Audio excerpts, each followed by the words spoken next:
আমার যত গুনাহ আছে মাফ করে দাও রমজানে, দুঃখ ব্যথা ভুলিয়ে দাও এই তো চাওয়া প্রাণপণে। আমার যত গুনাহ আছে মাফ করে দাও রমজানে, দুঃখ ব্যথা ভুলিয়ে দাও এই তো চাওয়া প্রাণপণে। রমজানের হক আদায় করার শক্তি দাও প্রভু, তোমার শরণ থাকুক মনে, অন্তরে ভয় দাও প্রভু। রমজানের হক আদায় করার শক্তি দাও প্রভু, তোমার শরণ থাকুক মনে, অন্তরে ভয় দাও প্রভু। হৃদয়ে দাও তোমারি নূর, এই তো চাওয়া আনমনে, দুঃখ ব্যথা ভুলিয়ে দাও এই তো চাওয়া প্রাণপণে। আমার যত গুনাহ আছে মাফ করে দাও রমজানে, দুঃখ ব্যথা ভুলিয়ে দাও এই তো চাওয়া প্রাণপণে। আসসালামু আলাইকুম ওয়া রাহমাতুল্লাহি ওয়া বারাকাতুহু। إن الحمد لله الذي بنعمته تتم الصالحات، الذي علم القرآن وأكرمنا بالإسلام وأنعم علينا بالإيمان.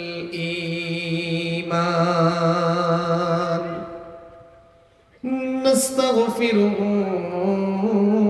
ونتوب إليه، وأشهد أن لا إله إلا الله وحده لا شريك له، وأشهد أن سيدنا وسندنا وحبيبنا وطبيبنا وطبيب أرواحنا محمدًا عبد الله ورسوله،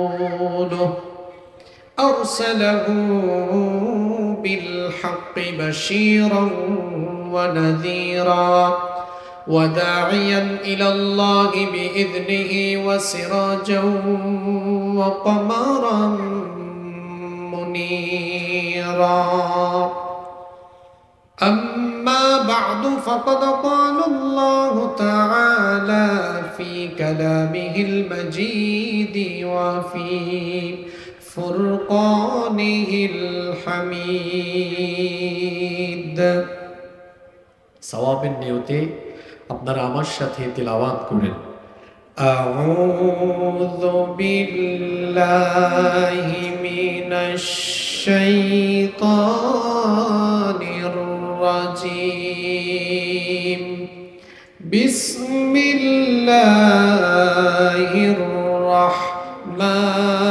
রাহমানির রাহিম। ইন্নাল্লাহা ওয়া মালাইকাতাহু ইউসাল্লুনা আলান নাবিয়্যি ইয়া আইয়ুহাল্লাযীনা আমানু সাল্লু আলাইহি ওয়া সাল্লিমু তাসলিমা। আল্লাহুম্মা সাল্লি আলা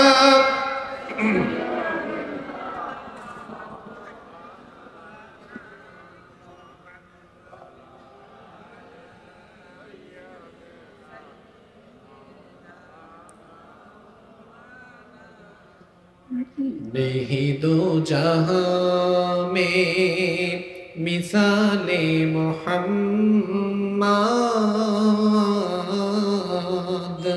जमाले खुदा है कमाले मोहम्मद। नहीं दो जहां में मिसाले मोहम्मद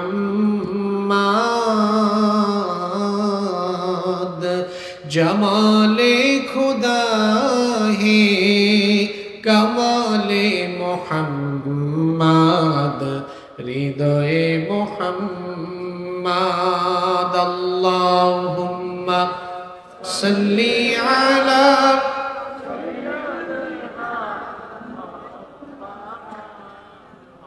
وعلى آل سيدنا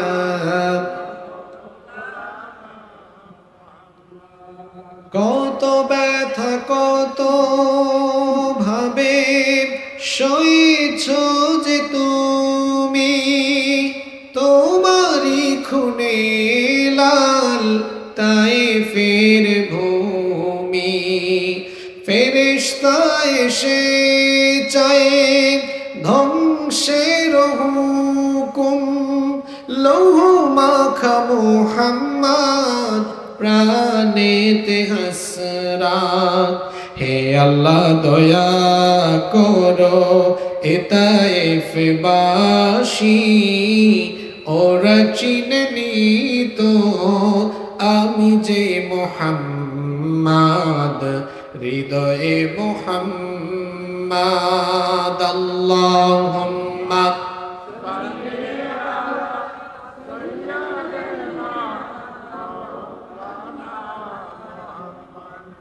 وعلى آل سيدنا হেরার গুহায় তোমারি ধ্যান আসমান থেকে নামে আল কোরআন হেরার গুহায় তোমারি ধ্যান আসমান থেকে নামে আল কোরআন ভাঙলো সবার ভুল তোমারি পরে আসলো কোরআনের ছায়া তোলে খালিদ ওমর আলী আবু বকর ইসলামী ঝান্ডা নীল যে তুলে আল আমিন তুমি ছিলে যে সদা সকল মানুষের তরে হে রাসূল তোমাকে ভুলি আমি কেমন করে হে রাসূল তোমাকে ভুলি আমি কেমন করে আল্লাহুম্মা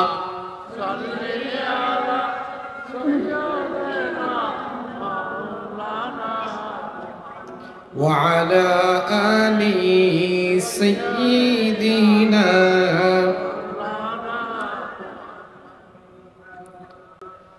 আমার যত গুনাহ আছে মাফ করে দাও রমজানে দুঃখ ব্যথা ভুলিয়ে দাও এই তো চাওয়া প্রাণপণে আমার যত গুনাহ আছে মাফ করে দাও রমজানে দুঃখ ব্যথা ভুলিয়ে দাও এই তো চাওয়া প্রাণপণে রমজানের হক আদায় করার শক্তি দাও প্রভু তোমার শরণ থাকুক মনে অন্তরে ভয় দাও প্রভু রমজানের হক আদায় করার শক্তি দাও প্রভু তোমার শরণ থাকুক মনে অন্তরে ভয় দাও প্রভু হৃদয়ে দাও তোমারি নূর এই তো চাওয়া আনমনে দুঃখ ব্যথা ভুলিয়ে দাও এই তো চাওয়া প্রাণপণে আমার যত গুনাহ আছে মাফ করে দাও রমজানে দুঃখ ব্যথা ভুলিয়ে দাও এই তো চাওয়া প্রাণপণে আমার যত গুনাহ আছে মাফ করে দাও রমজানে দুঃখ ব্যথা ভুলিয়ে দাও এই তো চাওয়া প্রাণপণে মনের কালি দাও মুছে রহমতের রমজানে হেরার আলো দাও ছড়িয়ে এই সমাজের সবখানে, মনের কালি দাও মুছে রহমতের রমজানে। হেরার আলো দাও ছড়িয়ে এই সমাজের সবখানে, জান্নাতে যেন হয় ঠিকানা এই তো চাওয়া সপ্রাণে। দুঃখ ব্যথা ভুলিয়ে দাও এই তো চাওয়া প্রাণপণে। আমার যত গুনাহ আছে মাফ করে দাও রমজানে, দুঃখ ব্যথা ভুলিয়ে দাও এই তো চাওয়া প্রাণপণে। আমার যত গুনাহ আছে মাফ করে দাও রমজানে, দুঃখ ব্যথা ভুলিয়ে দাও এই তো চাওয়া প্রাণপণে। বাংলাদেশের বাণিজ্যিক রাজধানী চট্টগ্রাম জেলার সাতকানিয়া উপজেলায় অবস্থিত মেউলাপাড়া সবুজ ছায়া যুব ঐক্য পরিষদ ও এলাকাবাসীর যৌথ ব্যবস্থাপনায় আয়োজিত আজকের এই পঞ্চম বার্ষিক তাফসিরুল কোরআন মাহফিলের মোহতারাম শ্রদ্ধাভাজন সভাপতি, বিশিষ্ট শিক্ষাবিদ, সুইডিশ পলিটেকনিক ইনস্টিটিউটের সাবেক অধ্যক্ষ, বিশিষ্ট শিক্ষাবিদ ও সমাজসেবক, এই এলাকার সকলের প্রিয় এবং ভালোবাসার মানুষ জনাব ইঞ্জিনিয়ার আব্দুল মালিক, আতালাল্লাহু উমরাহু ওয়া বারাকাল্লাহু ফি হায়াতিহি, আমরা সবাই বলি আমিন। আজকের মাহফিলের সম্মানিত প্রধান মেহমান, শহীদি ঈদগাহ বাংলাদেশ জামাতে ইসলামী চট্টগ্রাম মহানগরীর সংগ্রামী আমির, বিশিষ্ট পার্লামেন্টারিয়ান, বারবার কারা নির্যাতিত মজলুম জননেতা, সাতকানিয়া লোহাগাড়া মাটি ও মানুষের নেতা, চট্টগ্রাম 14 সাতকানিয়া লোহাগাড়া আসনের সাবেক সংসদ সদস্য, জনানন্দিত জননেতা জনাব আলহাজ শাহজাহান চৌধুরী, আল্লাহ তাআলা তারই গোলামকে সুস্থতার সাথে সকল দ্বীনি কাজ এবং জনগণের খেদমতে কাজ করার তৌফিক দান করেন, আমরা বলি আমিন। আজকের মাহফিলে বক্তব্য রেখেছেন বিশিষ্ট আলেমে দ্বীন, 2000 আজিজুল উলুম মাদ্রাসার সম্মানিত সিনিয়র শিক্ষক জনাব হাফেজ মাওলানা আব্দুল্লাহ আল মারুফ হাফিজাহুল্লাহ ওয়া রাআহ। আজকের মাহফিলে আরো বক্তব্য রেখেছেন হাফেজ মাওলানা মুহসিন বিন রফিক, বক্তব্য রেখেছেন হাফেজ মাওলানা শাহিদুল ইসলাম সাহেব হাফিজাহুমুল্লাহ ওয়া রাআহুম ওয়া আতালাল্লাহু উমরাহুম ওয়া নাফাআল্লাহু বিহিমুল উম্মাহ ওয়া জাআলাহুম দাঈয়ান মাহিরান ওয়া বাহিরান লিখিদমাতিদ দ্বীন, আমরা সবাই বলি আমিন। আজকের এই মাহফিলে উপস্থিত মুআজ্জাজ উলামায়ে কেরাম, উপস্থিত বিভিন্ন প্রতিষ্ঠানের আসাতিদায়ে কেরাম, এসেছেন বিভিন্ন মসজিদের খোতাবা এবং আইম্মায়ে কেরাম, আমার সামনে বসা পিতৃতুল্য সম্মানিত মুরব্বিয়ানে ইদাম, যুগে যুগে আল্লাহর জমিনে আল্লাহর দ্বীন প্রতিষ্ঠায় যারা অগ্রসেনানীর ভূমিকা পালন করেছেন, আমার কলিজার টুকরা প্রিয় যুবক, তরুণ এবং ছাত্র ভাইয়েরা, পর্দার আড়াল থেকে শ্রবণরত শ্রদ্ধেয়া মা এবং বোনেরা, উপস্থিত মিডিয়ার প্রিয় কর্মী এবং সাংবাদিক ভাইয়েরা, প্রিয় মেউলাপাড়া তথা আমার প্রিয় সাতকানিয়াবাসী, আপনারা সবাই কেমন আছেন? অনারা বেগুন কেন আসন? আলহামদুলিল্লাহ। আমাকেও আপনারা জিজ্ঞেস করেছেন, এজন্য আপনাদের প্রতি কৃতজ্ঞতা জানাচ্ছি। আলহামদুলিল্লাহ, আল্লাহ আমাকেও ভালো রেখেছেন, আমাদের সবাইকে সুস্থতার সাথে বাঁচিয়ে রেখে আজকের এই সুন্দর বরকতময় নান্দনিক এবং জান্নাতি এই আয়োজনে আমাদেরকে শামিল হওয়ার তৌফিক যিনি দান করেছেন, গলার আওয়াজ বড় করে সবাই বলেন তো তিনি কে? সেই মহান রবের জন্য হৃদয়ের সবটুকু ভালোবাসা, আবেগ, অনুভূতিকে উজাড় করে দিয়ে খুশি মনে প্রাণবন্ত আওয়াজে উচ্চ কণ্ঠে কালিমাতুশ শুকর আদায় করে আমরা সকলেই পড়ছি আলহামদুলিল্লাহ। জবান খুলে মহব্বতে আমার সাথে পড়েন, রব্বানা লাকাল হামদ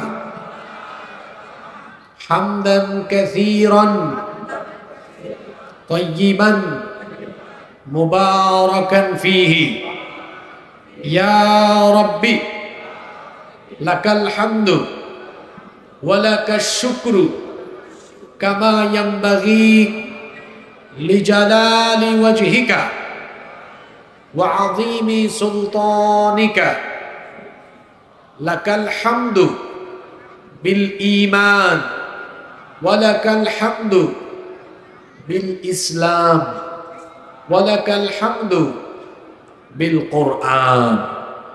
আল্লাহ তাআলার শুকরিয়া আদায় করার পর অসংখ্য অগণিত দুরুদ এবং সালাম পেশ করছি খাতামুন নবিয়্যিন আশরাফুল আম্বিয়া ওয়াল মুরসালিন রাহমাতাল লিল আলামিন নবিয়্যুনা ওয়া সাইয়্যিদুনা ওয়া কুদওয়াতুনা মুহাম্মাদুর রাসূলুল্লাহ সাল্লাল্লাহু আলাইহি ওয়াসাল্লামের প্রতি, যাকে আল্লাহ তাআলা মানব জাতির হেদায়েতের জন্য প্রেরণ করেছেন। আল্লাহুম্মা সাল্লি আলাইহি আল্লাহুম্মা বারিক আলাইহি। প্রিয় সাতকানিয়াবাসী, আজকে এমন একটি রজনীতে আমরা এখানে সমবেত হয়েছি, যেই রজনী হচ্ছে মহান আল্লাহ রহমত এবং মাগফিরাতের রজনী। সুবহানাল্লাহ। আমরা এখন যে মাসটি অতিক্রম করছি, এই মাসের নাম হচ্ছে শাবান মাস। শাবান মাস হচ্ছে এমন একটি মাস, যেই মাসে নবী করিম সাল্লাল্লাহু আলাইহি ওয়াসাল্লাম সবচাইতে বেশি নফল রোজা পালন করতেন। সুবহানাল্লাহ। হাদিস শরীফে এসেছে, কানা আহাব্বু ইলা রাসূলিল্লাহি সাল্লাল্লাহু আলাইহি ওয়াসাল্লাম আন ইয়াসুমা শাবান। শাবান মাসে নবী করিম সাল্লাল্লাহু আলাইহি ওয়াসাল্লাম রোজা রাখা সবচেয়ে বেশি পছন্দ করতেন।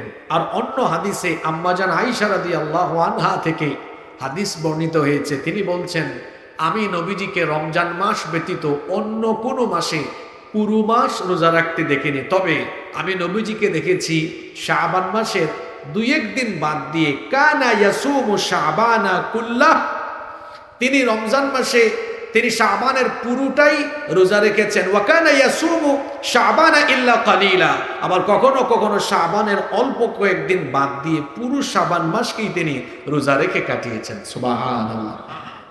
নবীজিকে উসামা ইবনু যায়েদ রাদিয়াল্লাহু আনহু প্রশ্ন করেছেন, আপনি এই মাসে এত রোজা রাখেন কেন? নবীজি উত্তর দিলেন, যালিকা শাহরুন ইয়াগফুলু আনহুন নাস বাইনা রজব ওয়া রমাদান।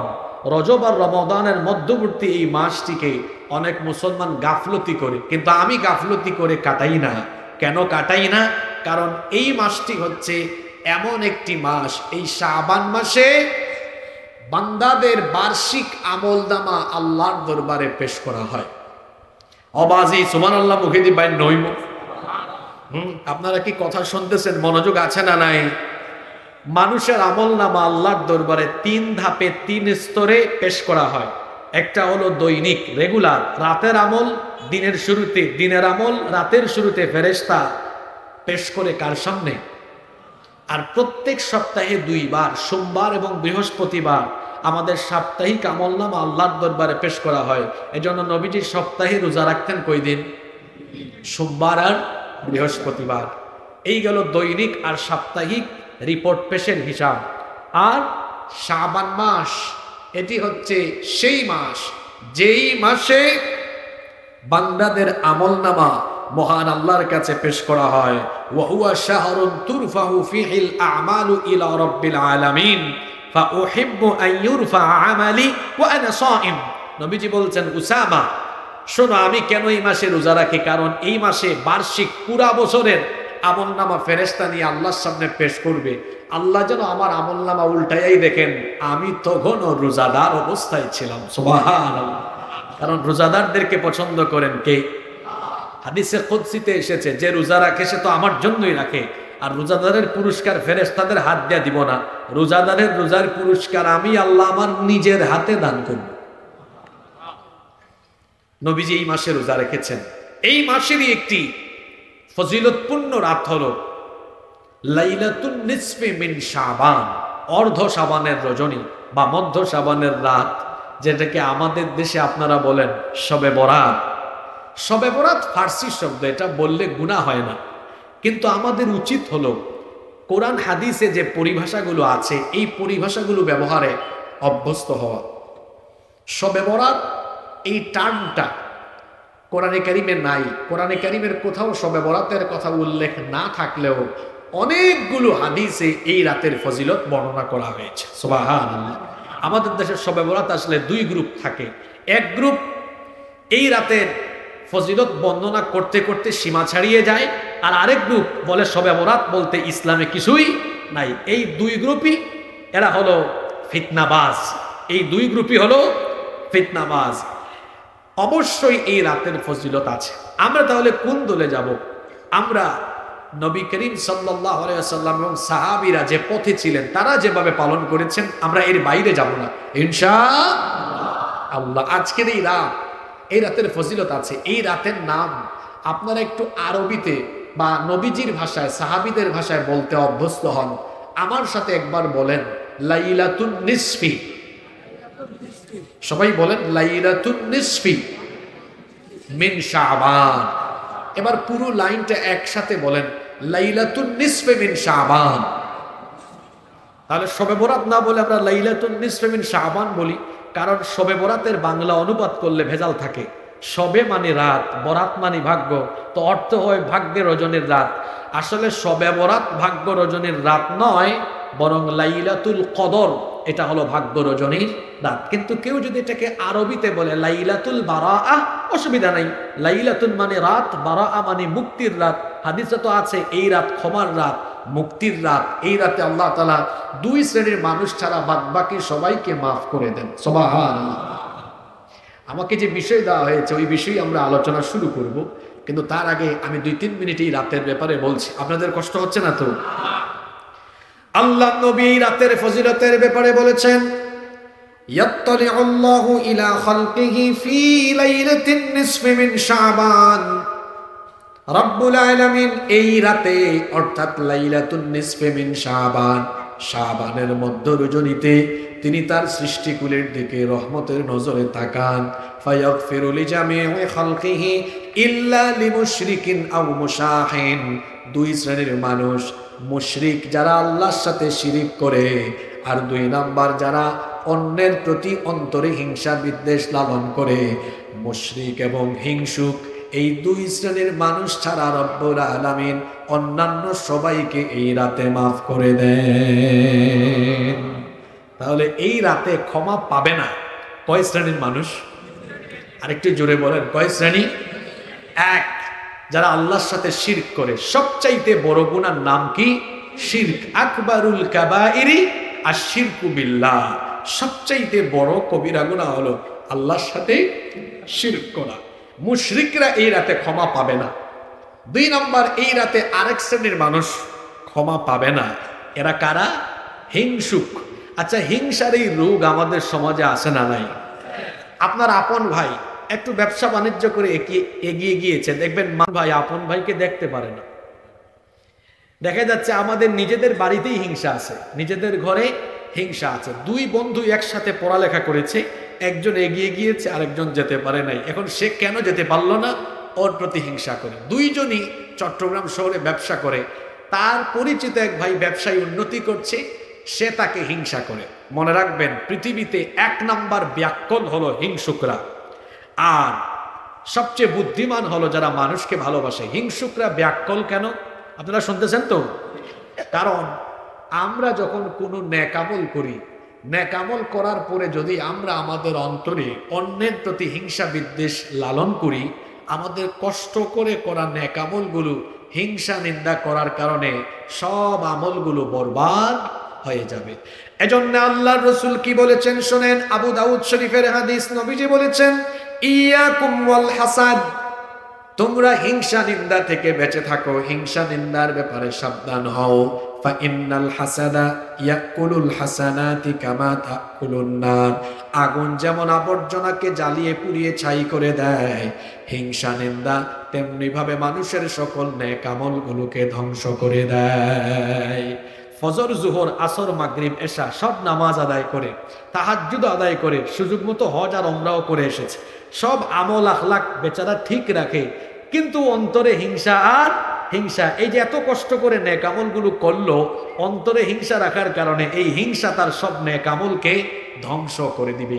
ইন্না লিল্লাহি ওয়া ইন্না ইলাইহি রাজিউন। তাহলে বলেন তো, হিংসা নিন্দা যে করে ওই ব্যক্তি বুদ্ধিমান না ব্যাককল? ব্যাককল। কারণ হিংসা করে সে তার সব নেক আমলকে কি করে ফেলে? ধ্বংস করে ফেলে। আপনি যদি মনের ভেতরে হিংসা না রেখে যদি উদারতা লালন করেন, কেউ ব্যবসায় উন্নতি করেছে, আপনি বলেন ভাই আল্লাহ আপনাকে অনেক বরকত দিয়েছেন, আমি দোয়া করি আল্লাহ যেন আরো বরকত দেন। আপনার অন্য কোনো ভাইয়ের প্রতি আপনি হিংসা না রেখে আপনি তার জন্য দোয়া করলেন, আপনার লাভ আছে না নাই?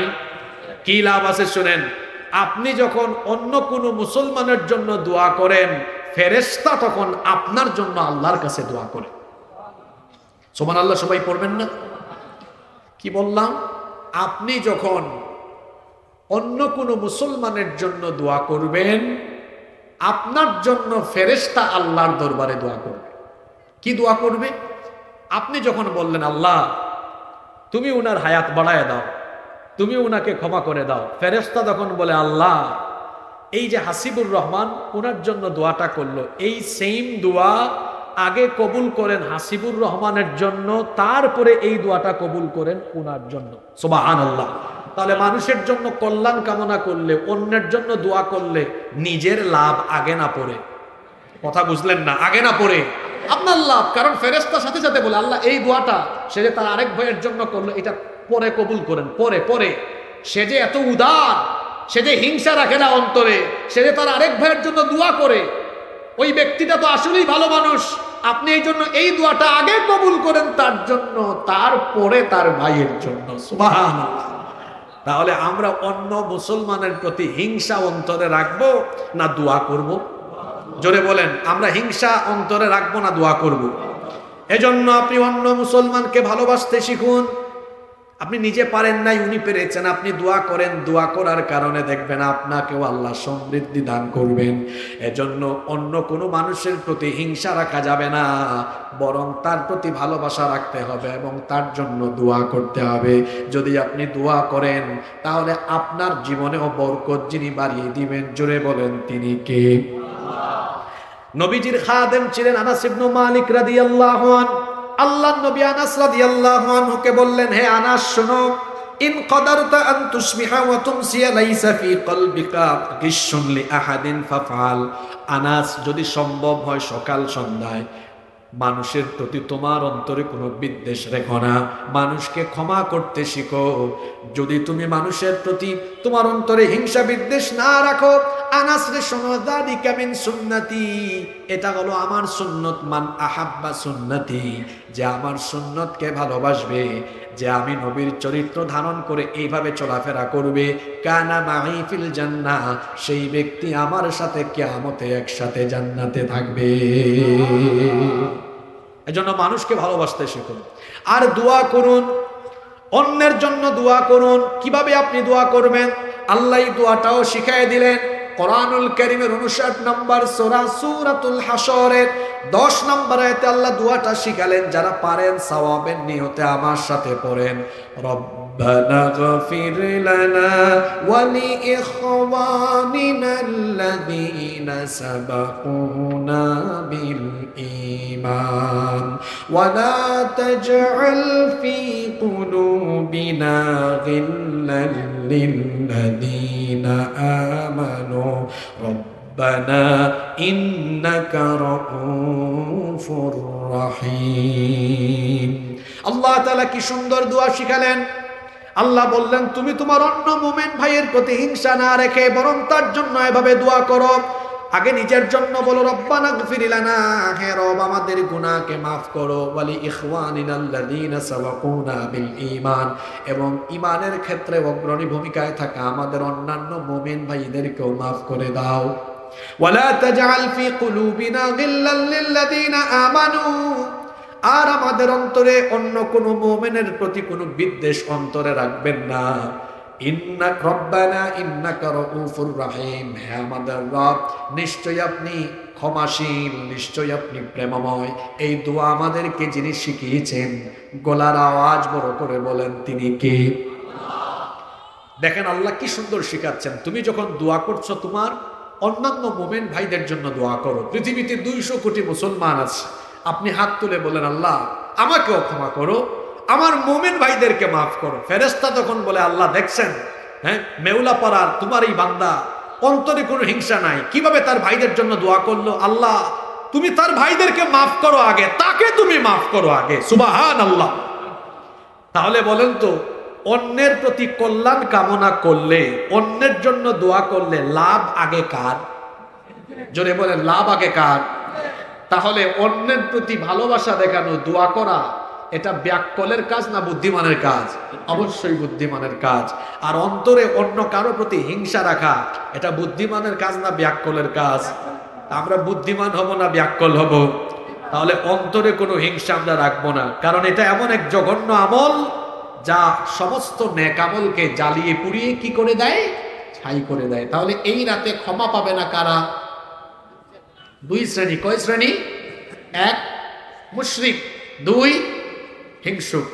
এই 2 শ্রেণী থেকে আল্লাহ আমাদেরকে বের করেন, আল্লাহ আমাদেরকে খাঁটি ইমানদার বানিয়ে দেন। আরো আসতে বলেন আমিন।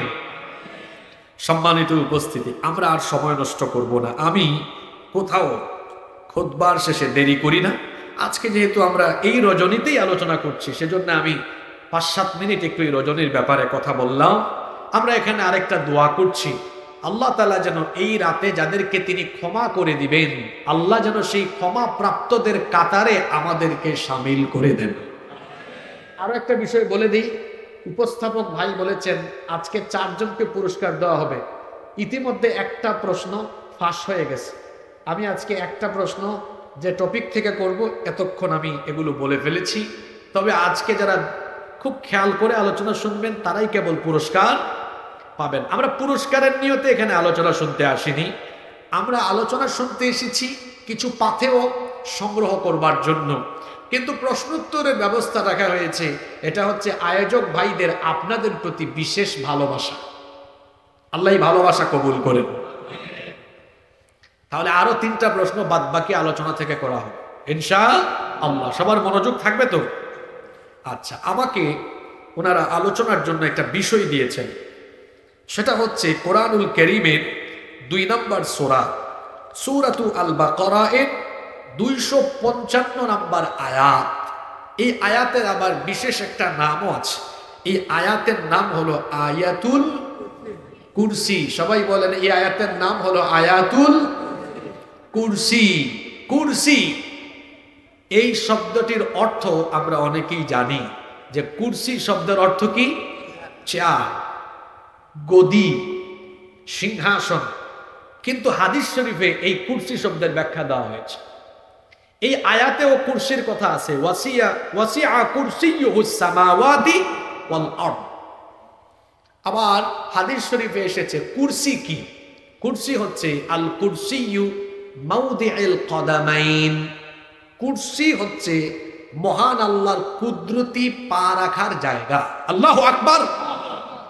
এই কুরসিটা কত বড় এটা আমরা আলোচনার ভেতরে ব্যাখ্যায় নিয়ে আসবো ইনশাআল্লাহ। এখানে বলে রাখি, আল্লাহ তাআলা কোরআনে কারীমে 6000-এর উপরে আয়াত দিয়েছেন, কিন্তু তার মধ্যে সবচাইতে শ্রেষ্ঠ আয়াত বানিয়েছেন যে আয়াতকে, এই আয়াতের নাম হলো আয়াতুল।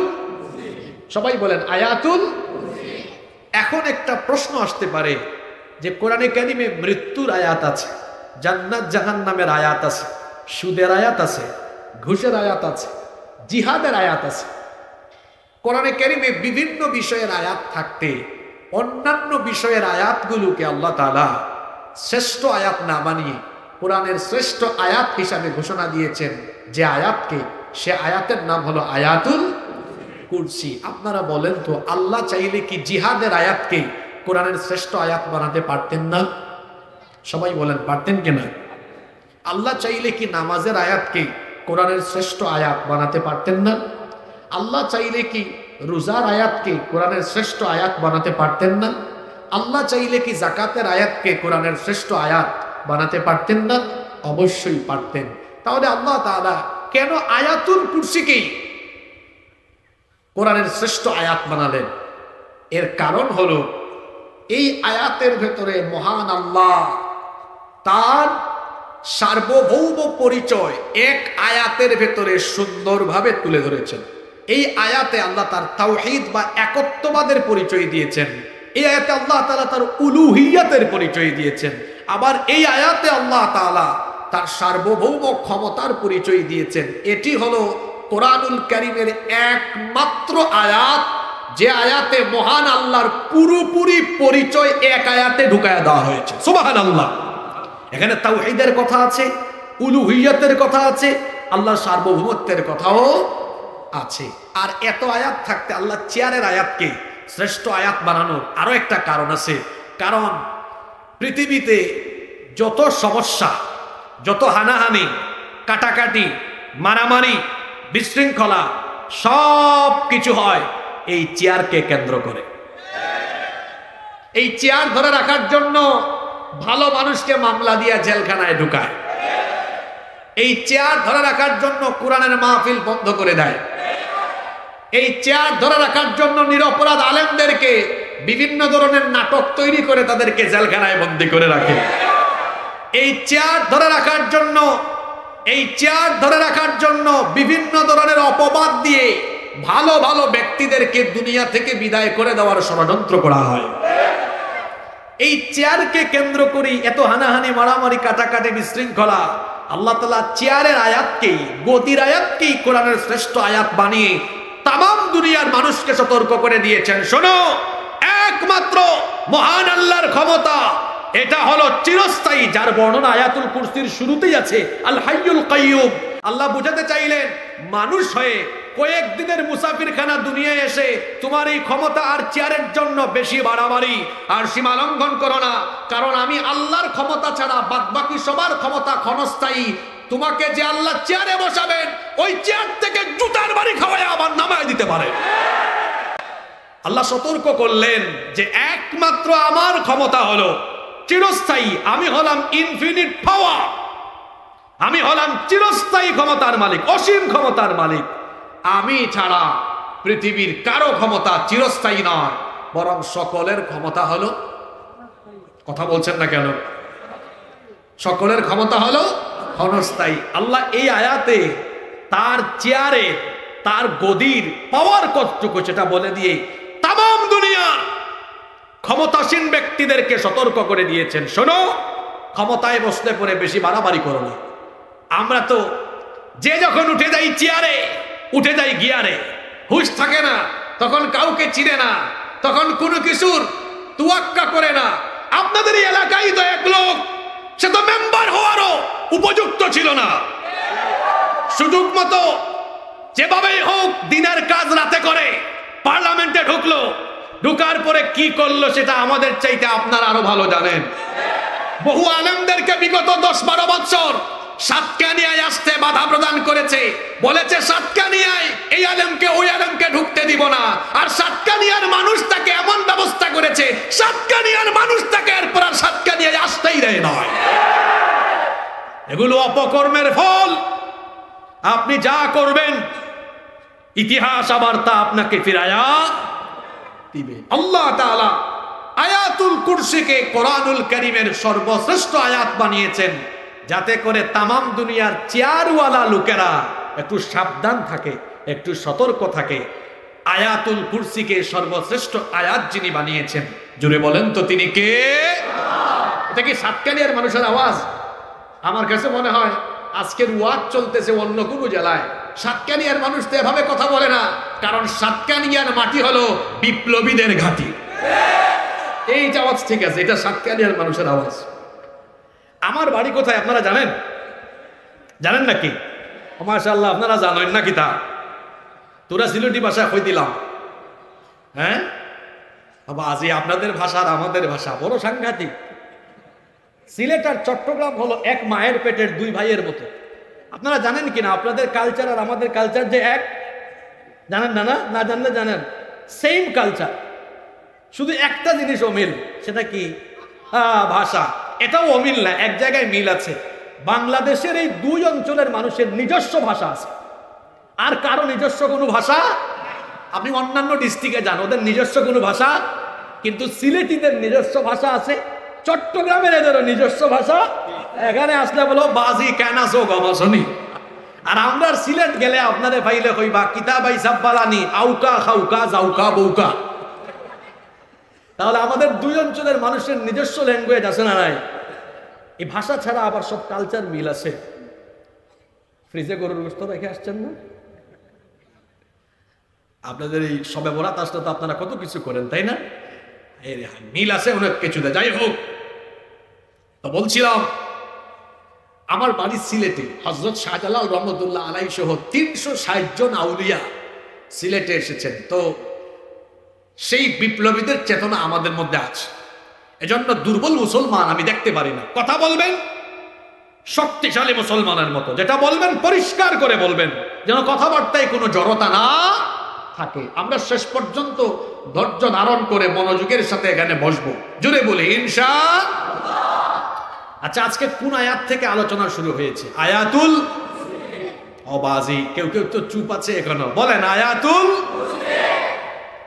আমরা প্রথমে এই আয়াতের ফজিলত জানব। এই আয়াত কোরআনুল কারীমের বিশেষ ফজিলতপূর্ণ একটি আয়াত।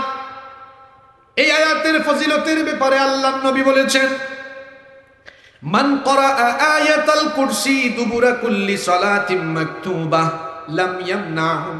লাম ইয়ামনাহু মিন দুখুলিল জান্নাতি ইল্লাল মাউত। আল্লাহর নবী বলেছেন, যে ব্যক্তি প্রত্যেক ফরজ নামাজের পরে আয়াতুল কুরসি নিয়মিত পাঠ করে, আর আয়াতুল কুরসির ভেতরে থাকা বিষয়গুলোকে যারা বাস্তব জীবনে আমল করে, এই ব্যক্তি জান্নাতে যাওয়ার জন্য মৃত্যু ছাড়া আর কোনো বাধা থাকে না। এই ব্যক্তি মারা যাওয়ার পরেই তাকে যিনি জান্নাত দিয়ে দিবেন তিনি কে? তাহলে আমরা একটা ফজিলত জানলাম, আয়াতুল কুরসি এটা এমন এক ফজিলতপূর্ণ আয়াত। এই আয়াত প্রত্যেক ফরজ নামাজের পরে তিলাওয়াত করে জীবনে আমল করতে পারলে মরার পরে খুশি হয়ে আমাদেরকে যিনি জান্নাতের মালিক বানায় দিবেন, বীর পুরুষের মতো বীর চট্টলার মানুষেরা বলেন তো তিনি কে?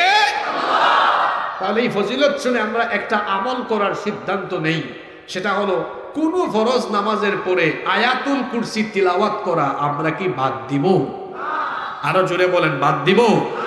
আচ্ছা, আয়াতুল কুরসি মুখস্থ আছে কার? এমন কে কে আছেন হাত তুলেন তো দেখি। মাশাআল্লাহ, এই না হলে সৎকানিয়ার মানুষ হাত নামান। যারা পারেন না আল্লাহ তাদেরকেও মুখস্থ করার তৌফিক দান করে দাও। আমাদের দেশে অনেক মানুষ আছে ফরজ নামাজের পরে তাড়াহুড়া করে।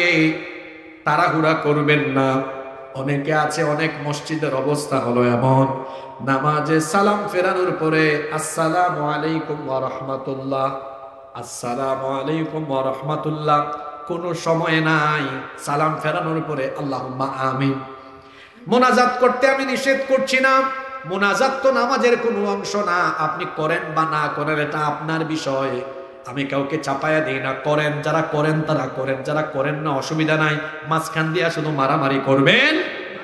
আমরা কোনো ফিতনা চাই না, যারা করেন তারা করুক, যারা করে না তারা না করুক, কোনো অসুবিধা নাই। কিন্তু যারা মুনাজাত করেন কিংবা না করেন, উভয় পক্ষকে আমার অনুরোধ হলো সালাম ফেরানোর পরে কিছু সময় আপনি মুসল্লিদের জন্য ছেড়ে দেন, যাতে করে আল্লাহর নবী সালাম ফেরানোর পরে নিয়মিত যে আমলগুলো করতেন এই আমলগুলো সবাই যেন করতে পারে। আল্লাহর রাসূল নামাজের পরে কি আমল করতেন ভালো করে শুনেন। আল্লাহর নবী সালাম ফেরানোর পরে আল্লাহু আকবার একবার বলতেন, আস্তাগফিরুল্লাহ কয়বার? 3 বার পড়তেন। এরপরে আয়াতুল কুরসি পড়তেন। আয়াতুল কুরসি পড়ার পরে আল্লাহর নবী আরো আমল করতেন, সুবহানাল্লাহ 33 বার, আলহামদুলিল্লাহ 33 বার, আল্লাহু আকবার 34 বার। আরো অনেক দোয়া করতেন, আল্লাহুম্মা আনতাস সালাম ওয়া মিনকাস সালাম, তাবারাকতা ইয়া যাল জালালি ওয়াল ইকরাম, লাহুল মুলকু ওয়া লাহুল হামদু ওয়া হুয়া আলা কুল্লি শাইইন কাদের আরো অনেক দোয়া করতেন, অনেক ধরনের জিকির পড়তেন, আপনারা এগুলো আমল করতে পারেন।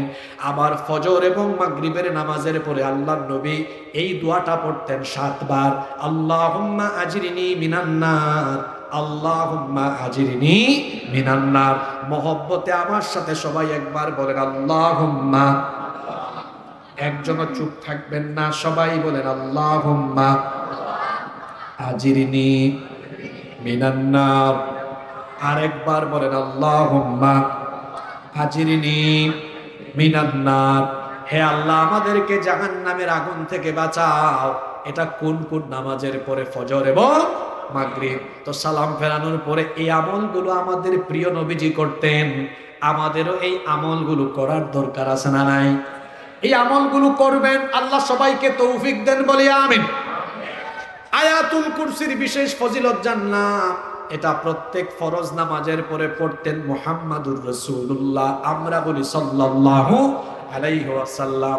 আবার আয়াতুল কুরসির আরো একটা ফজিলত আছে, যে ব্যক্তি সকাল সন্ধ্যায় আয়াতুল কুরসি পড়বে, মনে করেন সকালবেলা কেউ আয়াতুল কুরসি পড়ল, কেউ যদি সকালবেলা আয়াতুল কুরসি পাঠ করে ফেলে, তাহলে সন্ধ্যার আগ পর্যন্ত ওই ব্যক্তিকে সকল বিপদ আপদ, বালা মুসিবত এবং ক্ষতি থেকে যিনি নিরাপত্তার দায়িত্ব স্বয়ং নিজে নিয়ে নেবেন, তিনি কে? আচ্ছা, আল্লাহ যদি কারো হেফাজতের দায়িত্ব নেন, দুনিয়ার এমন কি কেউ আছে নাকি যে ওই ব্যক্তির ক্ষতি করতে পারবে? সন্ধ্যাবেলা আয়াতুল কুরসি পাঠ করে নেয়, সকাল হওয়ার আগ পর্যন্ত এই লোকটাকে হেফাজত করার দায়িত্ব যিনি গ্রহণ করবেন, তিনি কে?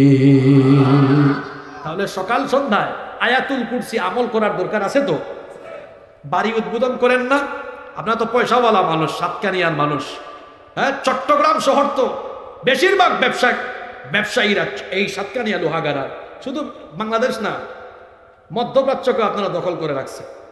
যেখানেই যাবেন সেখানেই সাতকানিয়া পাবেন। আপনারা ব্যবসায়ী হিসাবে পরিচিত, আল্লাহ সবার ব্যবসায় আরো বরকত দান করেন। সাতকানিয়ার মানুষ শুধু ব্যবসায়ী না, এরা অনেক আলেম ওলামা প্রিয়, অনেক ইসলাম প্রিয়। এজন্য তো এই অঞ্চলকে বলা হয় এটা ইসলামের ঘাঁটি। ঘর বাড়ি বানানোর পরে উদ্বোধন করেন, কিংবা বাড়ি ঘরে ঢুকবেন, বাড়ির ভিতরেও আয়াতুল কুরসি পড়বেন, তাইলে এই বাড়িকে শয়তানি থেকে, বিভিন্ন ধরনের ক্ষতি থেকে, জিন ভূত থেকে যিনি হেফাজত করে দিবেন, তিনি কে? রাতের বেলাও ঘুমানোর আগে আয়াতুল কুরসি পরে বুকের মধ্যে, শরীরের মধ্যে একটু ফু দিয়ে, হাতে ফু দিয়ে গা মুছে দিবেন। দেখবেন অনেকে আছে ঘুমানোর পরে বুবাজিনে ধরে না, ঘুমানোর পরে বুবাজিনে ধরে, আবুল তাবুল আজে বাজে স্বপ্ন দেখে। ঘুমানোর সময় আয়াতুল কুরসিটা পড়ে ঘুমাবেন, আজে বাজে স্বপ্ন এবং সকল প্রকার বুবাজিন বা বিভিন্ন ধরনের অনিষ্ট থেকে আপনাকে যিনি হেফাজত করে দিবেন, তিনি কে? আমরা আয়াতুল কুরসির এই আমলগুলো যেন বাস্তব জীবনে করি, আল্লাহ আমাদেরকে তৌফিক দান করেন। এবার চলেন আমরা আয়াতুল কুরসির ভেতরে একটু ঢুকি। আমরা তিলাওয়াত, অনুবাদ এবং ব্যাখ্যা একসাথে করব, জোরে বলি ইনশাআল্লাহ। আয়াতুল কুরসির ভেতরে পূর্ণাঙ্গ অর্থবোধক মোট 10টি বাক্য রয়েছে। জোরে বলেন তো কয়টা বাক্য? একটু জোরে বলেন, বীর পুরুষের মতো বলেন, কয়টা? আয়াতুল কুরসির ভেতরে পূর্ণাঙ্গ অর্থবোধক মোট 10টি বাক্য রয়েছে। এই 10টি বাক্যের সংক্ষিপ্ত ব্যাখ্যা আমরা আমলের নিয়তে আজকে শুনব ইনশাআল্লাহ। সওয়াবের নিয়তে আমরা শয়তানের ওয়াসওয়াসা থেকে পানা আছে মহান আল্লাহর নামে তিলাওয়াত করে শুরু করছি। আমরা কি সওয়াবের নিয়তে সবাই তিলাওয়াত করতে পারবো না ইনশাআল্লাহ? পড়েন আমার সাথে, আউযু বিল্লাহি মিনাশ শাইতানির রাজিম, বিসমিল্লাহির রাহমানির রাহিম, আল্লাহু লা ইলাহা ইল্লা হুয়াল হাইয়ুল কাইয়্যুম।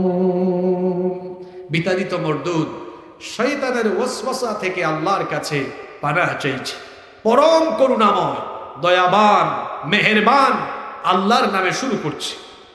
আল্লাহ তাআলা বলছেন আল্লাহু লা ইলাহা ইল্লাহু, এটা হলো প্রথম পূর্ণাঙ্গ অর্থবোধক সেন্টেন্স। আল্লাহু লা ইলাহা ইল্লা হুয়া, আল্লাহ হচ্ছেন তিনি যিনি ছাড়া আর কোনো ইলাহ নাই। এটা আমাদের কালিমার প্রথম অংশ। আমরা যে কালিমা পড়ি, কালিমা, এই কালেমার ভেতরে দুইটা অংশ আছে। একটা অংশ হলো তাওহীদ, আর একটা অংশ হলো রিসালাত।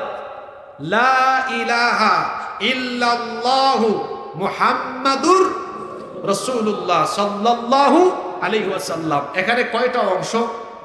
জোরে বলেন, কয়টা অংশ? দুইটা অংশ। একটা হচ্ছে তাওহীদ, আল্লাহর একত্ববাদ, সেটা কি? লা ইলাহা ইল্লাল্লাহ। প্রথমটা নেগেটিভ, লা ইলাহা, কোনো ইলাহ নাই, কোনো মাবুদ নাই, ইল্লাল্লাহ, আল্লাহ ব্যতীত, আল্লাহ ছাড়া। এতটুকু হলো তাওহীদের ঘোষণা। তারপরে কি?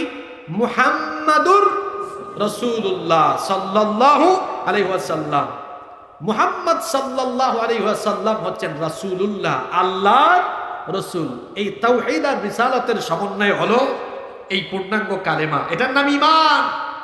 আপনি শুধু তাওহীদের ঘোষণা দিলে ঈমানদার হতে পারবেন না, আপনাকে রিসালাতের ঘোষণা দিয়ে রিসালাতের পথে থাকতে হবে, তখনই আপনি পূর্ণাঙ্গ ঈমানদার হতে পারবেন। আর মনে রাখবেন, কবরের তিনটা প্রশ্ন, একটাও আমলের প্রশ্ন না, সব আকীদার প্রশ্ন।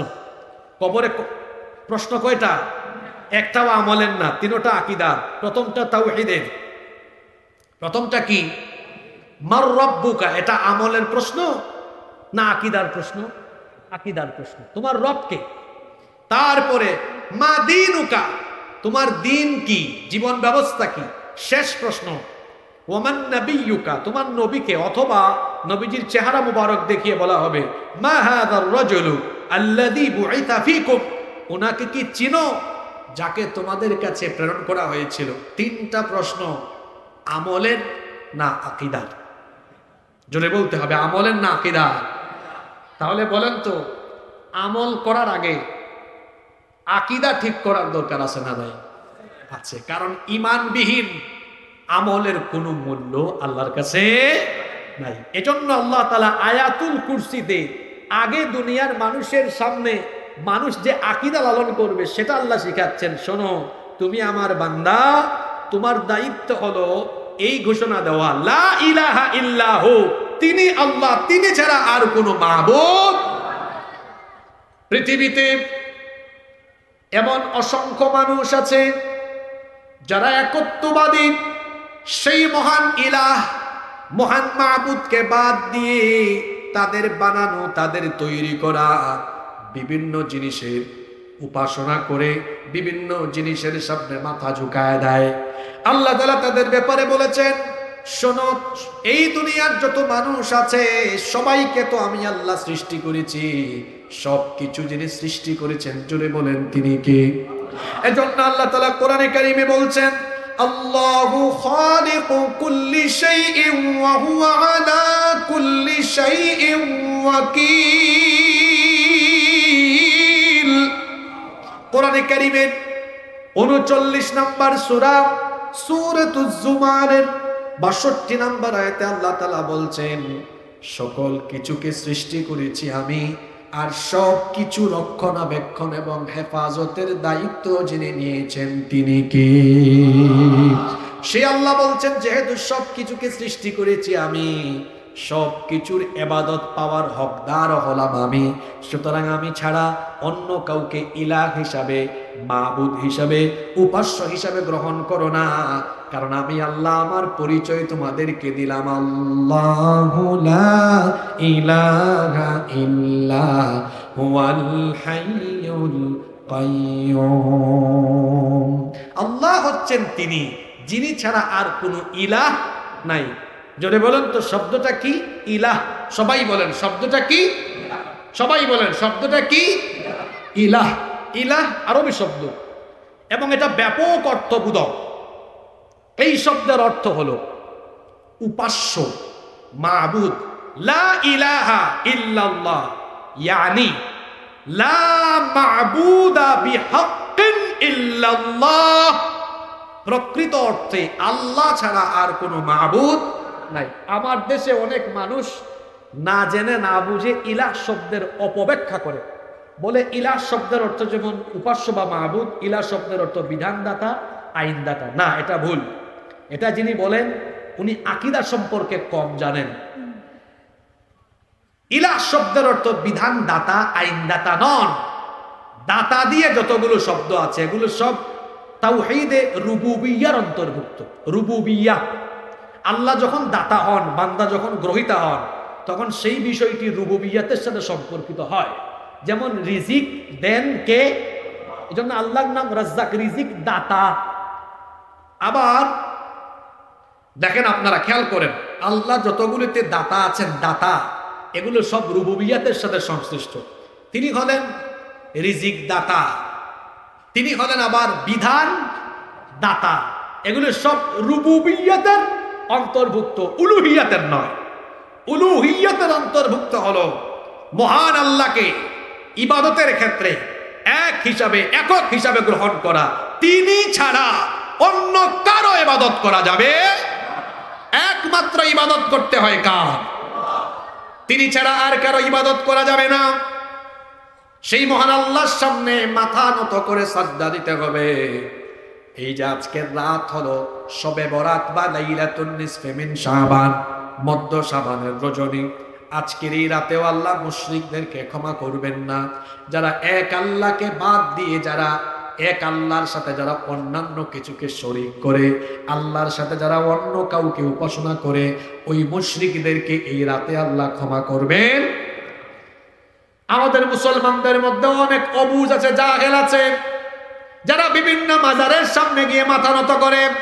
মনে রাখবেন, মাথা একমাত্র নত করতে হয় কার সামনে? আল্লাহ ছাড়া কারো সামনে মাথা নত করলে ওই ব্যক্তি মুশরিক হয়ে যাবে। আমার দেশে বহু মাজারের মধ্যে মাথা ঠেকায়, মাথা নত করে মাজারে সাজদা দেয় এমন মানুষ আছে না নাই? আরো জোরে বলেন, আছে না নাই?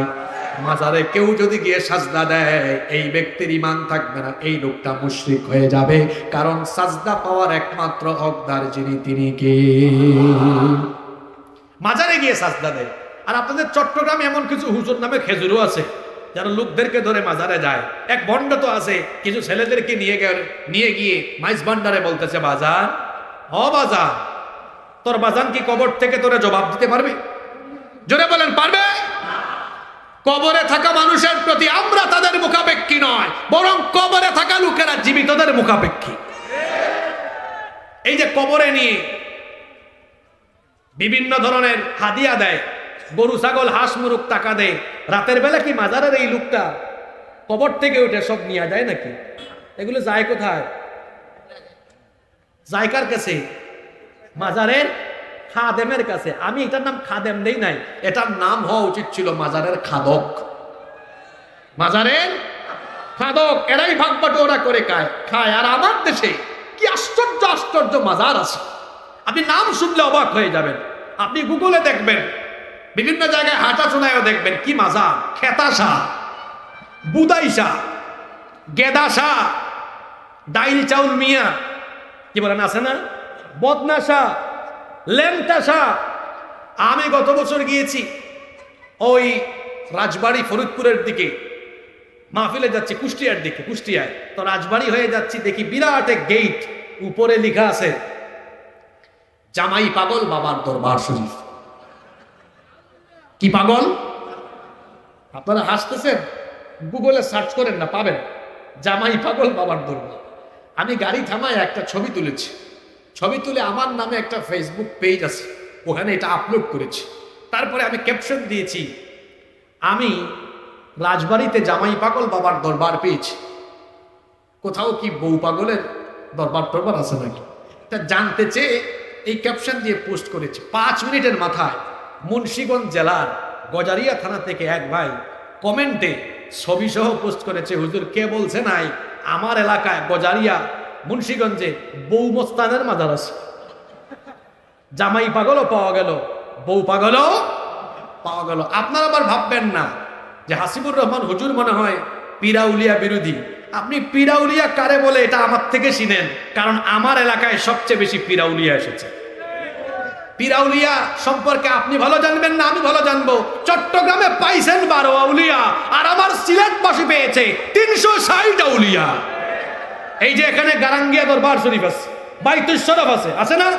এদেশে হক্কানি অনেক দরবার আছে, হক্কানি ওলিয়া উলিয়া আছেন, তাদেরকে আমরা মহব্বত করি, ভালোবাসি, এমনকি আমরা তাদের মাহফিলেও যাই। আমরা হক্কানি রব্বানি ওলিয়া উলিয়াদেরকে সম্মান করি, মহব্বত করি, কিন্তু ওলিয়া উলিয়া পিরাকির বেশ ধরে যারা মানুষের ঈমান আকীদাকে লুণ্ঠন করে, সেই সকল ভণ্ডদের সাথে মুসলমানের কোনো সম্পর্ক নয়। আমরা হক্কানি রব্বানি আলেম উলামাদের সাথে, পীর মাশায়েখদের সাথে আসি না নাই, কিন্তু ভণ্ডের সাথে আমাদের কোনো সম্পর্ক। সম্মানিত বাবারা, প্রিয় যুবক ভাইয়েরা, মহান আল্লাহর পরিচয় দিচ্ছেন, তিনি ছাড়া আর কোনো ইলাহ। এজন্য ইবাদতে তার সাথে কাউকে শরীক করা যাবে না, কারণ আল্লাহর সাথে আর কোনো ইলাহ নাই, তিনি একক এবং অদ্বিতীয়, তার সাথে আর কোনো শরীক নাই। আল্লাহর সাথে আর কোনো শরীক নাই, আল্লাহ ছাড়া আর কোনো ইলাহ। জোরে বলেন, আল্লাহ ছাড়া আর কোনো ইলাহ। সবাই একবার আমার সাথে বলেন তো, আল্লাহু লা ইলাহা ইল্লাহুল হাইয়ুল কাইয়্যুম। আল্লাহু লা ইলাহা ইল্লাহু, আল্লাহ হচ্ছেন তিনি যিনি ছাড়া কোনো ইলাহ নাই, যিনি ছাড়া কোনো মাবুদ নাই। প্রশ্ন হতে পারে, যদি থাকতো, যদি, শুনতেছেন আপনারা, যদি থাকলে কি হতো? এটা আমি বলা লাগবে না, আল্লাহ নিজেই বলছেন, শোনো, যদি আল্লাহর সাথে আরো কোনো পার্টনার থাকতো ইবাদতে, তাহলে কি হতো? কোরআনে কারীমের 21 নম্বর সূরা সূরাতুল আম্বিয়া এর 22 নম্বর আয়াতে আল্লাহ তাআলা বলছেন, লাউ কানা ফীহিমা আলিহাতুন ইল্লাল্লাহু লাফাসাদাতা ফাসুবহানাল্লাহি রাব্বিল আরশি আম্মা ইয়াসিফুন। আল্লাহ নিজেই বলছেন, আমার সাথে যদি আরো ইলাহ থাকতো, তাহলে পৃথিবীতে এত শৃঙ্খলা থাকতো না, এত সুন্দর ভারসাম্য থাকতো না। যদি আমার সাথে আরো কোনো ইলাহ থাকতো, লাফাসাদাতা, অবশ্যই জমিনে ফাসাদ সৃষ্টি হয়ে যেত, বিশৃঙ্খলা সৃষ্টি হয়ে যেত। আচ্ছা আপনারা বলেন তো দেখি, আসমানের ইলাহ যদি একজন হতো আর জমিনের ইলাহ যদি একজন হতো, দুনিয়ার মধ্যে কোনো শৃঙ্খলা থাকতো নাকি? মনে করেন জমিনের ইলাহ সে বলল, আগামীকাল ফেব্রুয়ারির 15 তারিখ সূর্যের আলো দরকার, আর আসমানের ইলাহ বলল, না, আমার ডিসিশন হলো আগামীকাল বৃষ্টি দরকার, কুয়াশা দরকার।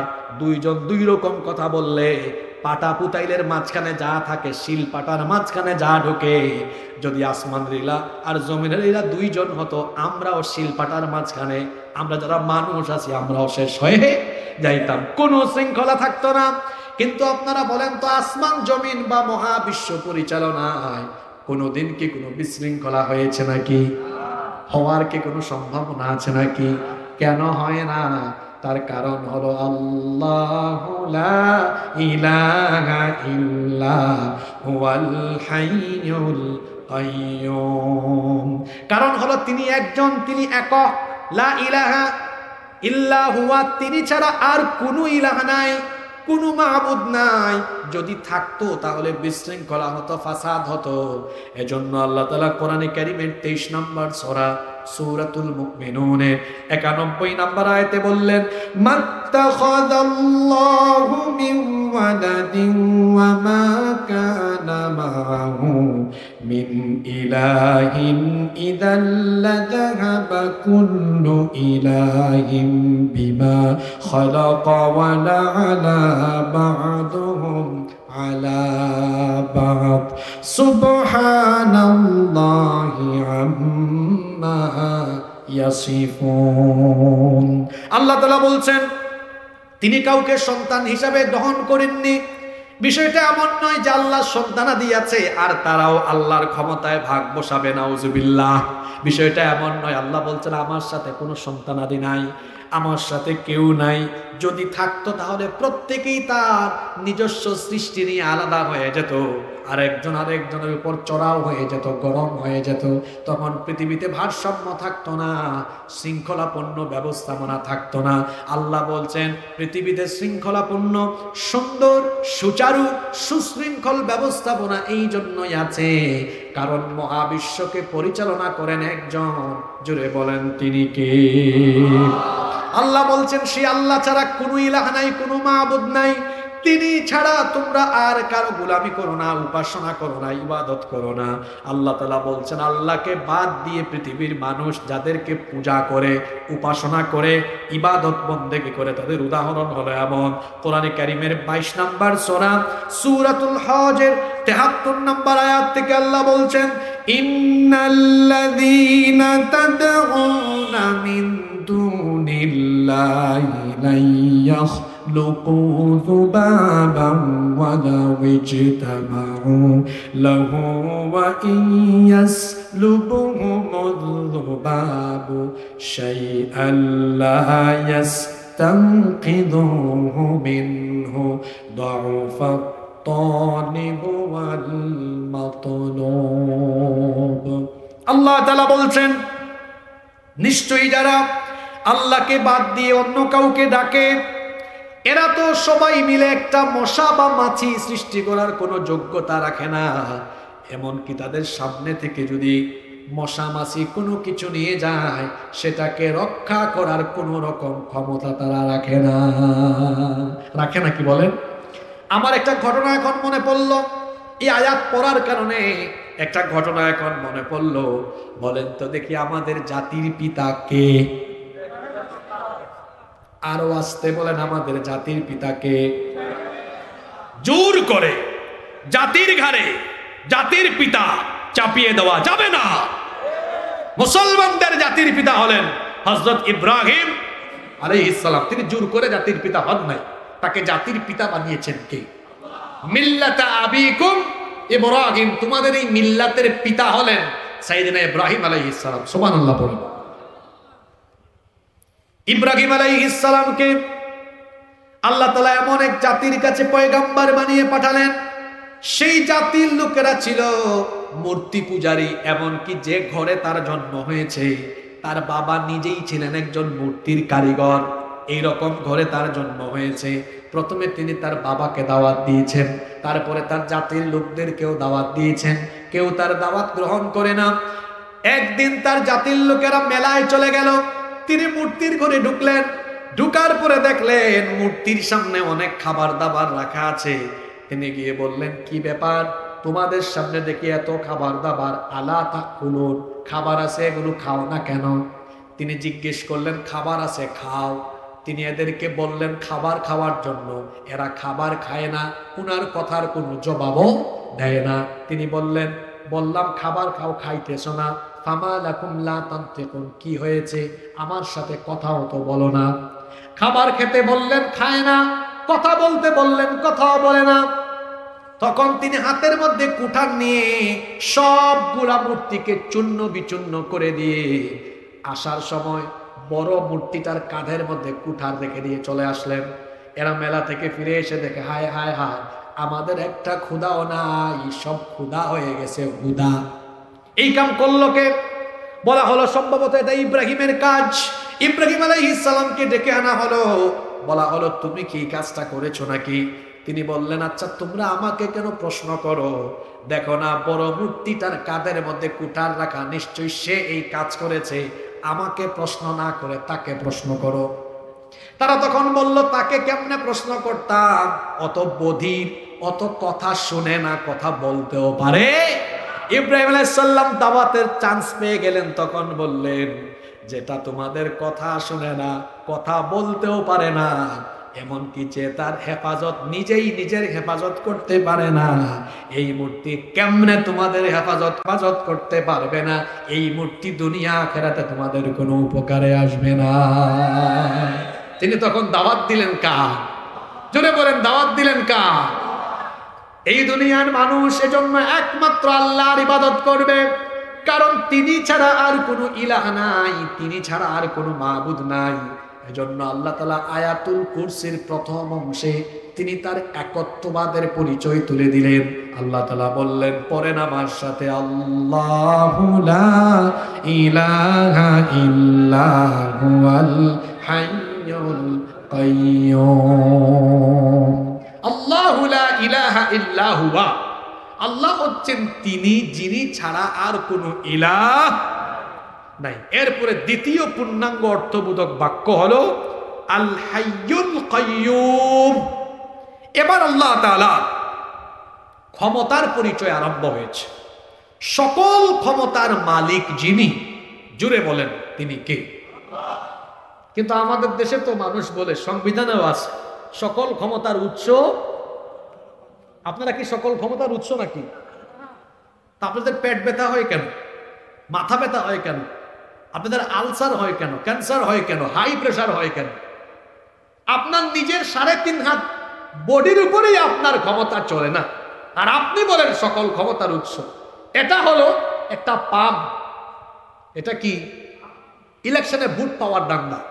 বলে বাজি আপনারাই সকল ক্ষমতার মালিক। এটা বলে আপনারে পাম্প দিয়া ভোট নেয়। নেওয়ার পরে ক্ষমতায় গেলে বোঝা যায় সকল ক্ষমতার মালিক আপনারা না ক্ষমতায় থাকা ওই ব্যক্তি। আপনি যখন তাদের বিরুদ্ধে কথা বলবেন, কয় ধরো আর জেলখানায় ভরো, আছে না নাই? তখন জনগণের টাকায় কেনা গুলি জনগণের বুকের উপরে চালায়। সকল ক্ষমতার মালিক যারা বলে জনগণ, এটা হলো তাদের চরিত্র। সকল ক্ষমতার মালিক যদি জনগণ হয় আপনার কথা অনুযায়ী, তাহলে তো উচিত ছিল জনগণ যতক্ষণ চাইবে ততক্ষণ ক্ষমতায় থাকবেন, জনগণ না চাইলে থাকবেন না। জনগণ না চাওয়া সত্ত্বেও তো 1 যুগেরও বেশি সময় ধরে বেহায়ার মতো স্বৈরাচার হয়ে জনগণের ঘাড়ের উপরে ছিলেন। তো সকল ক্ষমতার মালিক জনগণ কেমনে হয়? আপনি নিজেই ক্ষমতা নিয়ে নিয়েছেন, মানুষকে কথাও বলতে দেন নাই। যখন যারাই কথা বলেছে সেই মানুষকে নির্যাতন করেছেন। এমনকি আমাদের ট্যাক্সের পয়সায় কেনা গুলি আমাদের সন্তানদের বুকের উপরে চালিয়ে এরা আমাদের সন্তানদেরকে ঠান্ডা মাথায় পাখির মতো গুলি করে হত্যা করেছে। সেই ঠান্ডা মাথার খুনিরা এখনো কিভাবে ঘুরে বেড়াচ্ছে, কিংবা কারা এদেরকে বিদেশে পাস করে দিল, তাদেরকেও বিচারের আওতায় আনতে হবে। এবং যারা ঠান্ডা মাথায় পাখির মতো গুলি করে আমার দেশের হাজার হাজার ছেলে মেয়েকে ঠান্ডা মাথায় পাখির মতো গুলি করে হত্যা করে হাজার হাজার মা বাবার বুক খালি করেছে, সেই ঠান্ডা মাথার খুনিদেরকে দেশে ফিরে এনে ফাঁসির কাস্তে ঝুলাতে হবে। সরকারকে বলবো, 6 মাসের উপরে হয়ে গিয়েছে, আপনারা একটা বিচারও করতে পারেন না। এখন নির্বাচনের কাজ পরে হবে, সংস্কার পরে হবে, খুনিদের খুনের বিচার আগে করতে হবে। জালেমকে দয়া দেখানো, যে জালেমকে দয়া দেখায় সেও জালেম, যে জালেমকে দয়া দেখায় সেও জালেম। যারা হাজার হাজার মানুষকে খুন করেছে, আচ্ছা একজন মানুষের জীবনের মূল্য আল্লাহর কাছে কম না বেশি? আপনারা টায়ার্ড হয়ে গেলেন নাকি? ক্লান্ত হয়ে গিয়েছেন? হাদিস শরীফে এসেছে, আল্লাহ রাসূল বলেছেন একজন মানুষের জীবনের মূল্য আল্লাহর কাছে তার ঘর কাবা শরীফের চাইতেও বেশি। আল্লাহ কোরআনে বলেছেন, মান কাতালা নাফসান বিগাইরি নাফসিন আও ফাসাদিন ফিল আরদি ফাকান্নামা কাতালান নাসা জামিআ। যে ব্যক্তি অন্যায়ভাবে একজন মানুষকে হত্যা করলো, সে যেন সারা দুনিয়ার মানুষকে হত্যা করলো। এরা তো একজন না, হাজার হাজার মানুষকে হত্যা করেছে। এরা তো কোরআনের বাগানের রূপকার। আল্লামা সাঈদীকে জেলখানায় চিকিৎসার নামে হত্যা করেছে। এদের পরিচয়, এরা হলো খুনি, এরা জালেম, এরা স্বৈরাচার। এদের বিচার অবশ্যই এই দেশের মাটিতে করতে হবে। তো কয়বার ফাঁসি দিবেন? ফাঁসি দিলেও তো শুনে বসেন, ফাঁসি দিলেও বিচারের হক আদায় হবে না। কারণ একজনকে খুন করলে একটা ফাঁসি না হয়ে দিলেন, ও কি একজন খুন করছে নাকি? আসলে যদি ব্যবস্থা থাকতো তাহলে যত হাজার খুন করছে এরা তত হাজারবার ফাঁসি দেওয়া দরকার। কিন্তু যেহেতু তত হাজারবার ফাঁসি দেওয়া যাবে না, আমার বিবেকে ধরে এদেরকে এত সহজে ফাঁসি দিয়ে মৃত্যুদণ্ড দিলে এদের উপরে ইহসান হয়ে যাবে। সুতরাং সরকারের উচিত দ্রুত ট্রাইব্যুনাল গঠন করে তারপরে এদেরকে তাদের বানানো কবরের মতো সংকীর্ণ আয়না ঘরে ঢুকায় দেওয়া। আয়নার কারিগরদেরকে আয়না ঘরে ঢুকায় দেওয়া। আর আয়না ঘর এটা পরিদর্শন করতে কারা প্রধান উপদেষ্টাকে বাধা দিয়েছে, কারা বাধা দিয়েছে সেটাও জাতির সামনে পরিষ্কার করতে হবে। কেন 6 মাস লাগলো? কেন আলামত নষ্ট করা হলো? আলামত যে নষ্ট করা হয়েছে এটা আমার কথা বলছেন না কেন? যারা ওখানে ছিলেন এটা তাদের বক্তব্য, তারাই বলতেছেন যে বহু আলামতকে নষ্ট করা হয়েছে। সম্মানিত ভাইয়েরা, সম্মানিত উপস্থিতি, আমরা চাই আমাদের এই বাংলাদেশ জুলুম মুক্ত হোক। আমরা চাই কি চাই না? জন্য জালিমদের দৃষ্টান্তমূলক শাস্তি আমরা চাই কি চাই না? সকল ক্ষমতার উৎস জনগণ নয়, সকল ক্ষমতার উৎস হলেন কে? ক্ষমতার নামে কোরআনে সূরা আছে না নাই? এই সূরার নাম কি? হ্যাঁ, সূরাতুল মুলক। এটা কোরআন শরীফের কত নাম্বার সূরা? 68। কত নাম্বার? সেই সূরার শুরুতে আল্লাহ তার ক্ষমতার পরিচয় দিয়েছেন। যারা পারেন সওয়াবের নিয়তে আমার সাথে তিলাওয়াত করেন। তাবারাকাল্লাযী বিয়াদিহিল মুলকু ওয়া হুয়া আলা কুল্লি শাইইন কাদির। বরকতময় সেই সুমহান সত্তা, বিয়াদিহিল মুলক, যার হাতে সকল ক্ষমতা, সকল ক্ষমতা যার হাতের মুঠায় তিনি কে? এবার সেই আল্লাহর ক্ষমতাটা কেমন? আল্লাহ আয়াতুল কুরসির ভেতরে বলে দিয়েছেন, আল্লাহু লা ইলাহা ইল্লা হুয়াল হাইয়ুল কাইয়্যুম। আল হাই, আল্লাহর পরিচয় তিনি হলেন আল হাই, অর্থাৎ তিনি চিরঞ্জীব, যার কোনো ধ্বংস নাই, যার কোনো ক্ষয় নাই, যার কোনো লয়। আমাদের জীবনের শুরু আছে, শেষও আছে, জন্ম আছে, মৃত্যু আছে, কিন্তু মহান আল্লাহর কোনো জন্ম মৃত্যু কোনোটাই নাই। বরং তার পরিচয় আল্লাহ এত সুন্দর দিয়েছেন, হুয়াল আউয়ালু ওয়াল আখিরু ওয়াল যাহিরু ওয়াল বাতিনু ওয়া হুয়া বিকুল্লি শাইইন আলিম। তিনি প্রথম, তিনি শেষ, গোপন এবং প্রকাশ্য যা আছে সবই তিনি জানেন। তিনি প্রথম, যখন কোনো কিছু ছিল না তখনও তিনি ছিলেন। আবার যখন কোনো কিছু থাকবে না তখন থাকবেন কে? আরো জোরে বলেন কে? কুল্লু মান আলাইহা ফানিন ওয়া ইয়াবকা ওয়াজহু রাব্বিকা যুল জালালি ওয়াল ইকরাম। সবকিছু ফান হয়ে যাবে, ধ্বংস হয়ে যাবে, কিছুই থাকবে না, কেবলমাত্র একজন মহামহিয়ান সত্তা অবশিষ্ট থাকবেন। যিনি অবশিষ্ট থাকবেন, গলার আওয়াজ বড় করে বলেন তিনি কে? কিয়ামতের সিংহার ফুৎকারের পরে সব ধ্বংস হয়ে যাবে, কিছুই থাকবে না। তখন আল্লাহ তাআলা হাসরের মাঠে বলবেন, লিমানিল মুলকুল ইয়াউম, আজকে ক্ষমতা কার? আপনারা তো এখন জবাব দিলেন, কিন্তু তখন জবাব দেওয়ার মতো কেউ থাকবে না। আল্লাহ নিজে প্রশ্ন করে নিজেই উত্তর দিবেন, লিল্লাহিল ওয়াহিদিল কাহ্হার। আজ ক্ষমতা কার কাছে? জোরে বলেন, কার কাছে? তিনি চিরঞ্জীব, যখন কোনো কিছু ছিল না তখন তিনি ছিলেন। আবার যখন কোনো কিছু থাকবে না তখনও যিনি চিরস্থায়ীভাবে ক্ষমতার চেয়ারে অধিষ্ঠিত থাকবেন তিনি কে? এজন্য আল্লাহর পরিচয় তিনি আল হাই, তিনি চিরঞ্জীব, তার কোনো ক্ষয় নাই, লয় নাই। আবার তার পরিচয় হলো তিনি আল কাইয়ুম, তিনি চিরস্থায়ী ক্ষমতার মালিক। কিন্তু আমরা কেউ তো চিরস্থায়ী ক্ষমতার মালিক নই। 2 বছর, 3 বছর, 5 বছর, 6 বছর, 10 বছর, 15 বছর, 20 বছর, এরকম আমাদের ক্ষমতার একটা মেয়াদ থাকে। চাকরি করলেও চাকরির মেয়াদ থাকে, কিন্তু আমার আল্লাহর ক্ষমতার কোনো মেয়াদ নাই। মহাবিশ্ব সৃষ্টির অনাদিকাল থেকেই তিনি ক্ষমতায় ছিলেন, অনন্তকাল পর্যন্ত চিরস্থায়ীভাবে যিনি এই মহাবিশ্বের ক্ষমতা পরিচালনা করবেন তিনি কে?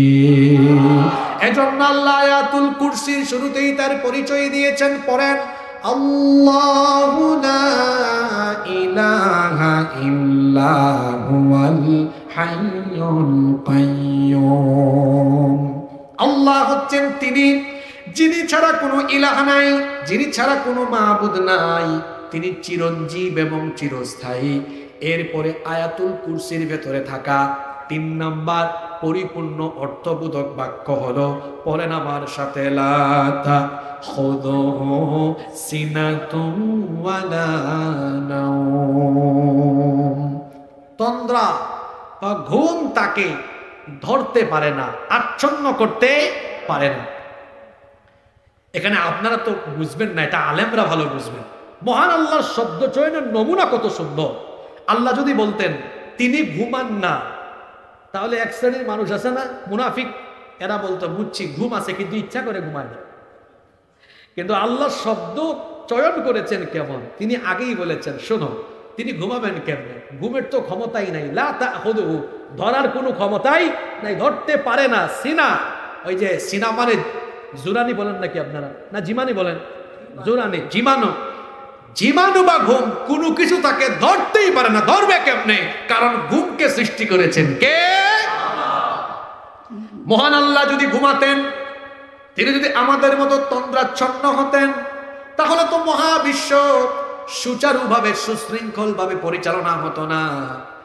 এই যে এখানে যারা বসে আছেন, বলেন তো আপনার পাশে থাকা লোকটা যদি ঝিমাতে ঝিমাতে আপনার গায়ের উপর পরে দেখবেন বাসে উঠলে পাশের যাত্রী অনেক সময় দেখা যায় ঝিমাইতে ঝিমাইতে আপনার গায়ের উপর এসে পড়ে, হয় কি হয় না? আল্লাহ যদি এই রকম করে ঝিমাতেন বা ঘুমাতেন, তাহলে তো মহাবিশ্বের কোনো কিছুই সুন্দরভাবে চলতো না। বলেন তো আপনি একটা বাসে উঠেছেন সাতকানিয়া থেকে লোহাগাড়, আপনি সাতকানিয়া থেকে চট্টগ্রামে যাবেন, বাসের চালক যদি বাস চালাতে যায় ঘুমায়া যায়, বলেন তো বাস কি রাস্তায় থাকবে না খালে পড়বে? জোরে বলেন।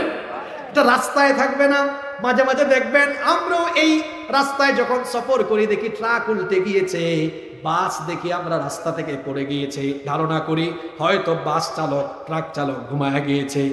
এরকমই ধারণা করি বাস চালকের ঘুম আসার কারণে, জীবাণু আসার কারণে গাড়ি যদি রাস্তা থেকে খালে পড়ে যায়, আমার আল্লাহ কুদরতি হাতের মোটা এই মহাবিশ্ব তিনি যদি একবার ঝিমাতেন বা ঘুমাতেন, মহাবিশ্ব তার কুদরতি হাত থেকে পরে ধ্বংস হয়ে যেত, কিছুই থাকতো না, আমরাও থাকতাম না।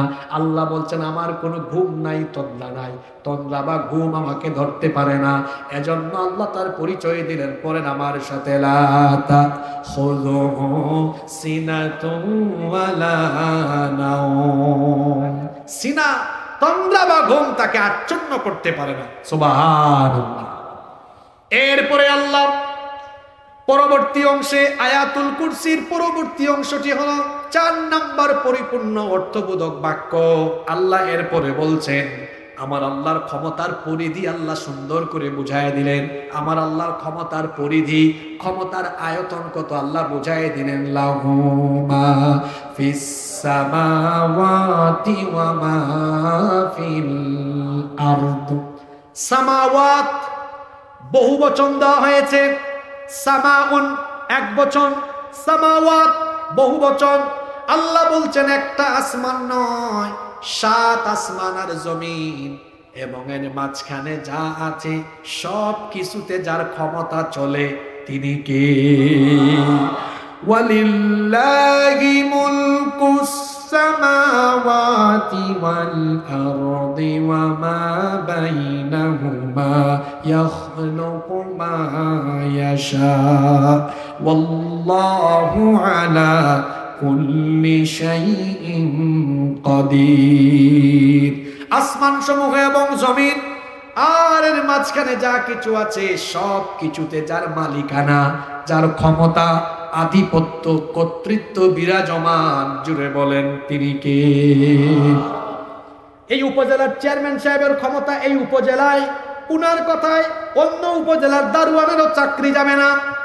তাহলে বোঝা গেল যার ক্ষমতা যেই আয়তনের ভেতরে সেই আয়তনেই তার ক্ষমতা চলে। কিন্তু আপনারা বলেন তো, আমার আল্লাহর ক্ষমতার কি নির্দিষ্ট কোনো সীমা আছে নাকি? আসতে বলবেন না, জোরে বলেন, সীমা আছে নাকি? বরং সাত আসমান আর জমিন, আমরা যা দেখি আর যা দেখি না, সকল সৃষ্টিকুলের ভেতরে যার একচ্ছত্র আধিপত্য ক্ষমতা চলে, তিনি কে? এজন্য আল্লাহ বলছেন, লাহু মা ফিস সামাওয়াতি ওয়া মা ফিল আরদ। আসমান সমূহ আর জমিনে যা কিছু আছে সবকিছুর মালিকানা একমাত্র কার? কষ্ট হচ্ছে নাকি? এরপরে আয়াতুল কুরসির পরবর্তী বাক্য, এখানে আল্লাহ তাআলা পরবর্তী 5 নাম্বার বাক্যে, পরিপূর্ণ অর্থবোধক বাক্যে তার আরো সুন্দর করে পরিচয় দিলেন। মান যাল্লাযী ইয়াশফাউ ইনদাহু ইল্লা বিইذনিহি। এমন কে আছে যে আল্লাহর অনুমতি ছাড়া আল্লাহর দরবারে সুপারিশ করতে পারবে, শাফাআত করতে পারবে? তার মানে বোঝা গেল শাফাআতের জন্য, সুপারিশের জন্য পারমিশন লাগবে, অনুমতি লাগবে। যার পারমিশন ছাড়া, যার অনুমতি ছাড়া শাফাআত, সুপারিশ করা যাবে না, তিনি কে? আরো জোরে বলেন, তিনি কে? এজন্য কোরআনে কারীমের 39 নম্বর সূরা, সূরাতুজ জুমারের 44 নম্বর আয়াতে আল্লাহ বলছেন, কুল লিল্লাহিশ শাফাআতু জামিআ লাহু মুলকুস সামাওয়াতি ওয়াল আরদি সুম্মা ইলাইহি তুরজাউন। ও নবী, আপনি বলে দেন, শাফাআতের একচ্ছত্র মালিকানা আল্লাহর কাছে।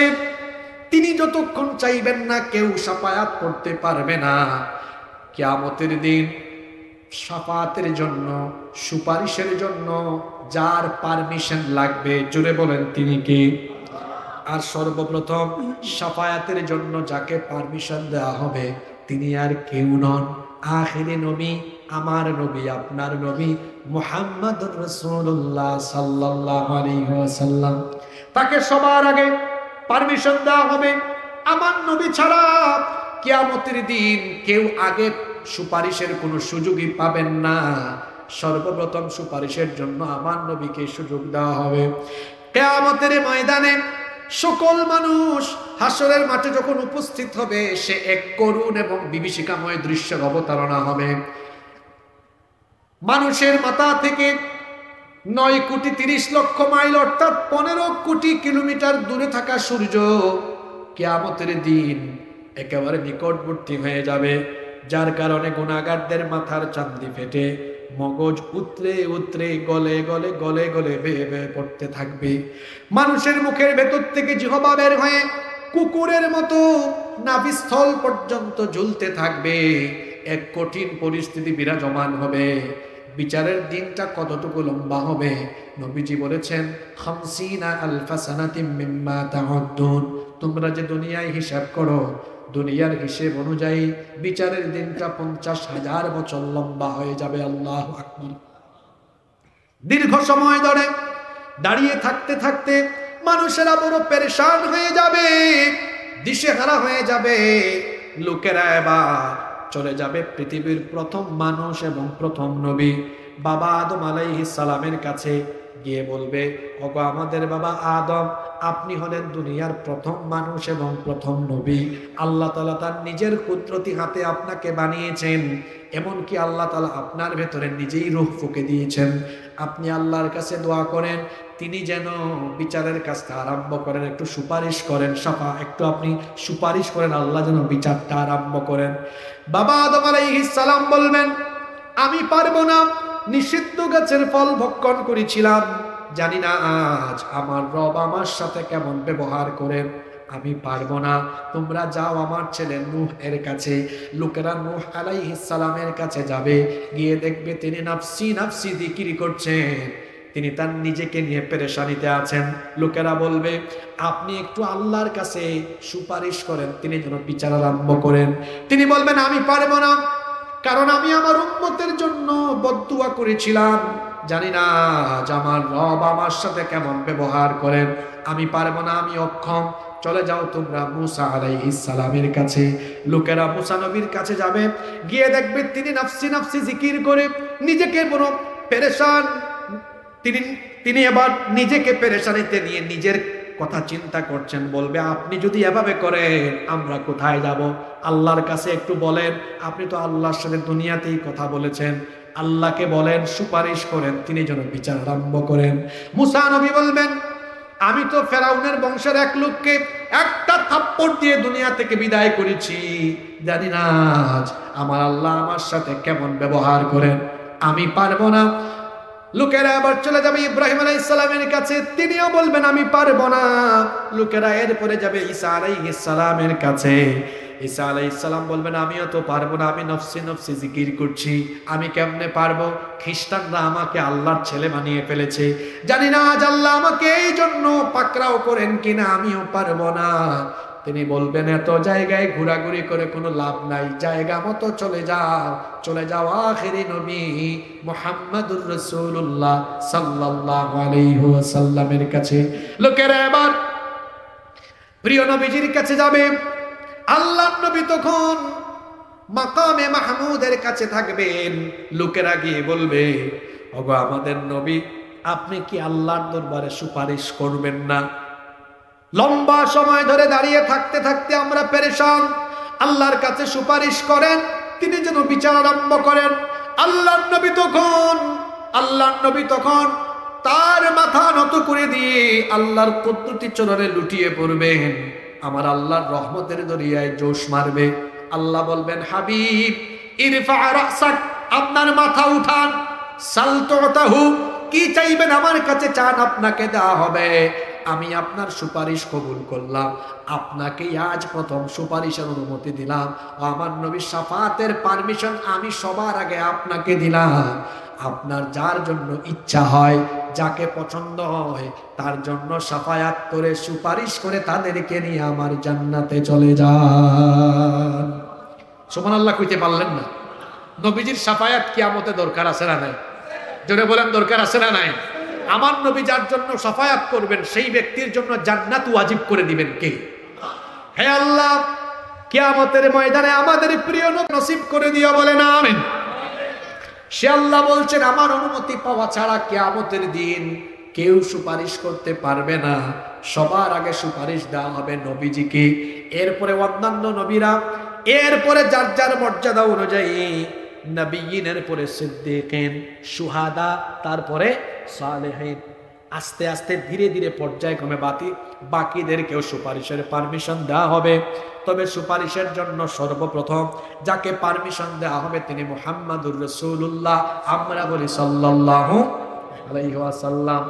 এখানে আরো একটা কথা বলে রাখি, কারণ আমাদের দেশে শাফায়াত নিয়ে অনেক ঝামেলা আছে। অনেক ভণ্ড পীরেরা বুঝায় তোমার জন্য শাফায়াত করব, সে নিজেই শাফায়াত করার কোনো যোগ্যতা রাখবে না। এজন্য আকীদাকে পরিষ্কার করেন। শাফায়াত কবুল হওয়ার শর্ত হলো তিনটা। জুড়ে বলেন কয়টা? এক নম্বর শর্ত হলো, যিনি শাফায়াত করবেন তিনি অনুমতি প্রাপ্ত হওয়া লাগবে। এজন্য আল্লাহ তাআলা কোরআনুল কারীমের 20 নম্বর সূরা তাহা এর 109 নম্বর আয়াতে বলছেন, ইয়াউমাইযিল লা তানফাউশ শাফাআতু ইল্লা মান আযিনা লাহুর রাহমানু ওয়া রাদিয়া লাহু কওলা। সেদিন কারো শাফায়াত কোনো কাজে লাগবে না, তবে তারা ছাড়া যাদেরকে আল্লাহ তাআলা অনুমতি দিবেন, অনুমতি প্রাপ্ত এবং যার কথায় আল্লাহ রাজি খুশি হবেন, এইরকম অনুমতি প্রাপ্ত লোক ছাড়া কারো সুপারিশ সেই দিন কবুল হবে না। তাহলে শাফায়াত কবুলের প্রথম শর্ত হলো, যিনি শাফায়াত করবেন তিনি আল্লাহর কাছ থেকে অনুমতি প্রাপ্ত হওয়া লাগবে। 2 নম্বর শর্ত হলো, যিনি শাফায়াত করবেন তার উপর আল্লাহ রাজি খুশি হওয়া লাগবে, তিনি আল্লাহর সন্তোষ ভাজন, প্রিয় ভাজন বান্দা হওয়া লাগবে। কোরআনে কারীমের 53 নম্বর সূরা সূরাতুন নজমের 26 নম্বর আয়াতে আল্লাহ বলছেন, ওয়া কাম মিন মালাকিন ফিস সামাওয়াতি লা তুগনি শাফাআতুহুম শাইআন ইল্লা মিন বা'দি আন ইয়া'যানাল্লাহু লিমান ইয়াশাউ ওয়া ইয়ারদা। আল্লাহ তাআলা বলছেন আসমান সমূহে এমন বহু ফেরেশতা আছে যাদের শাফায়াত কোনো কাজেই লাগবে না, শাফায়াত কেবল তাদেরই কাজে লাগবে, তাদেরটাই কবুল করা হবে যাদের উপরে আমার আল্লাহ সন্তুষ্ট থাকবেন। তাহলে বুঝেন শাফায়াতের শর্ত বললাম কয়টা? তিনটা। এক নাম্বার, যিনি আল্লাহর কাছ থেকে পারমিশন পাবেন তার শাফায়াত কবুল হবে। দুই নাম্বার, যিনি শাফায়াত করবেন তার উপরে আল্লাহর সন্তুষ্টি লাগবে। তিন নাম্বার, এমনকি যার জন্য শাফায়াত করা হবে তার উপরেও আল্লাহর সন্তুষ্টি থাকা লাগবে, অর্থাৎ লোকটা ঈমানদার হওয়া লাগবে। কোনো বেঈমানের জন্য সুপারিশ করলে সেই সুপারিশ কবুল হবে। এজন্য আল্লাহ বলছেন ওয়ালা ইয়াশফাউনা ইল্লা লিমান ইরতাদা ওয়া হুম মিন খাশিয়াতিহি মুশফিকুন। কোরআনুল কারীমের 21 নম্বর সূরা সূরাতুল আম্বিয়া এর 28 নম্বর আয়াতে আল্লাহ বলছেন যাদের উপর আল্লাহ সন্তুষ্ট তারা ছাড়া অন্য কারো জন্য সুপারিশ কবুল করা হবে না। এই যে কোরআনে কারীমের 3টি সূরার 3টা আয়াত থেকে আমরা জানলাম শাফায়াত কবুলের জন্য মোট শর্ত হলো কয়টা? এই শাফায়াতের জন্য যার পারমিশন লাগবে, জোরে বলেন তিনি কে? এজন্য আল্লাহ আয়াতুল কুরসিতে বলেছেন, পড়েন আমার সাথে, মান যাল্লাযী ইয়াশফাউ ইনদাহু ইল্লা বিইذনি। এমন কে আছে যে আল্লাহর অনুমতি ছাড়া তার দরবারে সুপারিশ করতে পারবে? এই গেল কয়টা বাক্য? আঙ্গুল দেখে বলেন কয়টা?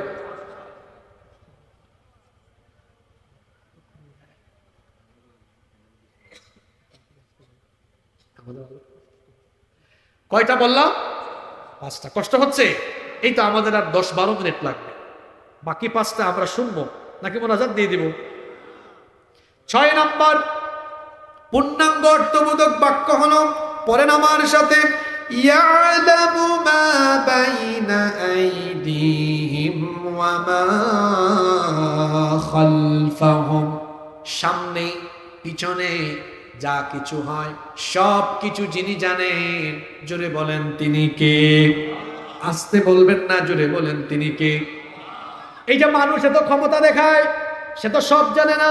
বলেন তো ইউনূস সাহেব এখন বাংলাদেশের প্রধান উপদেষ্টা, তিনি কি ঢাকায় বসে পত্র পত্রিকা টেলিভিশন তার গোয়েন্দা ছাড়া তিনি কি সাতকানিয়ার খবর পাবেন নাকি? আস্তে বলবেন না, জোরে বলেন পাবেন নাকি? কিন্তু বলেন তো 7 আসমান জমিন নভমণ্ডল ভূমণ্ডল মহাবিশ্বে যা কিছু আছে সব কিছুর খবর রাখার জন্য আল্লাহর কি গোয়েন্দার দরকার নাকি? কোন চ্যানেল, কোন নিউজ, কোন মিডিয়া আল্লাহর লাগে নাকি? কিছুই লাগে না।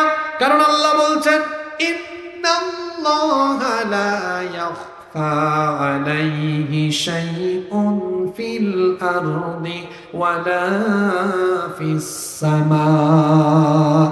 আসমান আর জমিনের কোন বিষয় তার কাছে গোপন নাই, বরং প্রকাশ্যে আর গোপনে যা সব যিনি জানেন তিনি কে?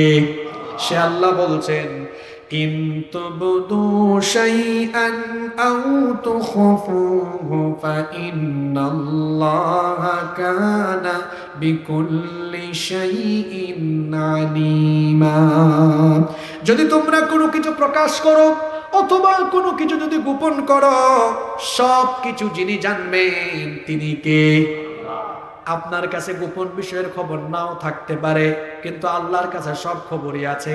গোপনে গোপনে মিটিং এর খবর আপনি জানবেন না, কিন্তু যিনি জানেন তিনি কে? আমরা এমন কিছু আছে যা আমরা শুনি না, কিন্তু শুনেন কে? ইউনূস নবী যখন মাছের পেটে চলে গেলেন, 40 দিন মাছের পেটে ছিলেন, সাগরের তলদেশে মাছের পেটে 40 দিন থেকে এরপরে তিনি যখন বললেন লা ইলাহা ইল্লা আনতা সুবহানাকা ইন্নী কুনতু মিনাজ জালিমিন, তিনি যে আল্লাহর কাছে ফরিয়াদ করলেন, দুনিয়ার মানুষ শুনছে নাকি? জোরে বলেন, শুনছে নাকি? ফেরেশতা শুনে নাই, দুনিয়ার মানুষ শুনে নাই, কিন্তু ইউনুস নবীর সাগরের ভেতরে মাছের পেটের ভেতরে থেকে এই ফরিয়াদ দেওয়ার পরে যিনি শুনেছেন তিনি কে? শুধু শুনেন নাই, জবাবও দিয়েছেন। ফাস্তাজাবনা লাহু ওয়া নাজ্জাইনাহু মিনাল গাম্মি ওয়া কাযালিকা নুনজিল মুমিনিন। তিনি বলেন, আমি আমার ইউনুসের ডাকের জবাব দিলাম, তাকে তার বিপদ থেকে বাঁচালাম। এখানে শেষ হয় নাই, ওয়া কাযালিকা, এইভাবে করে মুমিনরাও যদি বিপদে পড়ে আমার কাছে সাহায্য চায়, নুনজিল মুমিনিন, মুমিনদেরকে আমি বিপদ থেকে বাঁচাই দিই। সুবহানাল্লাহ বলবেন না? তাহলে এমন বহু কিছু আছে যা আমরা জানি না, আমরা শুনি না, কিন্তু যিনি জানেন তিনি কে? এমন বহু কিছু আছে আমরা দেখি না, কিন্তু যিনি দেখেন তিনি কে? এজন্য আল্লাহ বলছেন, ওয়া ইয়ালামু মা ফিল বাররি ওয়াল বাহরি ওয়া মা তাসকুতু মিন ওয়ারাকাতিন ইল্লা ইয়ালামুহা। এই দুনিয়ার কোন দেশের কোন অঞ্চলের কোন গাছ থেকে যদি কোনো পাতা ছিঁড়ে যায়, এখন যদি ব্রাজিলের কোন গাছ থেকে কোনো গাছের পাতা ছিঁড়ে বাংলাদেশের চট্টগ্রামের সাতকানিয়ায় থেকে, আপনারা সেটা দেখবেন নাকি? জোরে বলেন, দেখবেন নাকি? কিন্তু আল্লাহকে দেখেন না। আল্লাহ বলছেন, আমার ক্ষমতা হলো এমন, আমি এমন সব বিষয়ে জানি এবং দেখি যা তোমরা জানো না, যা তোমরা দেখো না, যা তোমরা জানো না, যা তোমরা দেখো না। যিনি সবকিছু দেখেন এবং জানেন তিনি কে? সে আল্লাহ বলছেন, দুনিয়ার কোন দেশের কোন অঞ্চল থেকে যদি কোনো গাছের কোনো একটা পাতাও ঝরে যায়, কোন দেশের কোন অঞ্চলের কোন গাছের কোন পাতা ঝরেছে, সেই খবরও যার কাছে আছে তিনি কে? সেই আল্লাহ আয়াতুল কুরসির ভেতরে তার 6 নম্বর পরিচয় তিনি এই অর্থবোধক বাক্যের মাধ্যমে দিলেন। পড়েন, ইয়ালামু মা বাইনা আইদিহিম ওয়া মা খালফাহুম।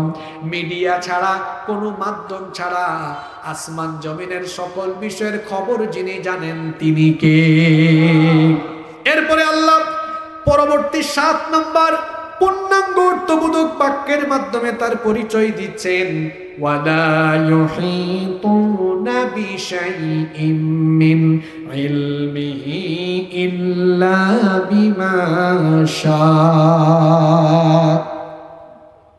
তিনি যতটুকু চাইবেন এর বাহিরে তার জ্ঞানের কোনো কিছুই কেউ আয়ত্ত করতে পারবে না।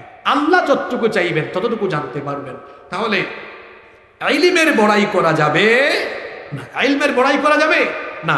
অহংকার করা এটা মানুষের স্বভাব নয়, অহংকারী মানুষ হয় না। অহংকারী চরিত্র হলো শয়তানের, অহংকারী চরিত্র হলো নমরুদের, অহংকারী চরিত্র হলো ফেরাউনের। কোনো বিষয় নিয়ে অহংকার করা যাবে না। মুমিন অহংকারী হয় না, বরং মুমিনরা হয় বিনয়ী। এজন্য আল্লাহ সূরা ফুরকানের মধ্যে আল্লাহ বলছেন, ওয়া ইবাদুর রাহমানিল্লাযীনা ইয়ামশুনা আলাল আরদি হাওনা। রহমানের বান্দা হলেন তারা দুনিয়ার বুকে নম্রভাবে ভদ্রভাবে বিচরণ করে যারা। রহমানের বান্দারা অহংকারী হয় না, রহমানের বান্দারা অদ্ভুতপূর্ণ আচরণের অধিকারী হয় না, বরং রহমানের বান্দারা হয় বিনয়ী। বিনয়ী যিনি হন তার মর্যাদা বাড়িয়ে দেন কে? মান তাওয়াদা লিল্লাহি রাফাহুল্লাহ। যে ব্যক্তি আল্লাহর জন্য বিনয়ী হয় তার সম্মান মর্যাদা বাড়িয়ে দেন কে? কোনো কিছুর অহংকার করা যাবে না, কারণ অহংকার করার কোনো কোয়ালিটি মানুষের নাই। হাদিসে কুদসিতে আল্লাহ বলেছেন, আল কিবরিয়াউ রিদাই, অহংকার হলো আমার চাদর। যে ব্যক্তি অহংকারের মাধ্যমে আমার চাদর নিয়ে টানাটানি করবে, আযাবতুহু ফিদ দুনিয়া ওয়াল আখিরা, দুনিয়া আখিরাতে তাকে যিনি শাস্তি দিবেন, জোরে বলেন তিনি কে? অহংকারীদেরকে আল্লাহ দুনিয়ায়ও শাস্তি দেন। যে কোনো বিষয় নিয়ে অহংকার করবেন দুনিয়াতে শাস্তি পাবেন। আপনি জ্ঞানের বড়াই বা অহংকার করবেন না, কারণ জ্ঞান দিয়েছেন কে? আমার এই জ্ঞান আপনার থেকে ছিনাইয়া নিয়ে আপনাকে রাস্তার পাগল বানায় দিতে পারবেন কে? টাকা পয়সা হলে পরে অহংকার করবেন না, কারণ সকাল বেলার ধনীকে বিকেল বেলার রাস্তার ফকির বানাতে পারেন কে? একটু ক্ষমতা পেয়েছেন, অহংকার করবেন না, কারণ সকালবেলা ক্ষমতায় থাকা ব্যক্তিকে বিকাল 2টার দিকে ক্ষমতা ছাড়া করায়া দেশ থেকে চোরের মতো পালায়া যেতে বাধ্য করাতে পারবেন কে? ক্ষমতার অহংকার করবেন। এক কথায় কোনো বিষয় নিয়ে অহংকার করা যাবে না, কারণ অহংকারের কোনো যোগ্যতা মানুষের নাই। অহংকারের জন্য যোগ্যতা লাগবে। সেই যোগ্যতা কি? যোগ্যতা হলো আপনার অস্তিত্ব থাকা, অস্তিত্ব থাকতে হবে। এই মানুষ এমন, তার তো চিরস্থায়ীভাবে থাকার কোনো ক্ষমতাই নাই। আপনার জীবনের শুরু আছে, শেষও আছে, সুতরাং আপনি কোনো অহংকার করতে পারবেন না।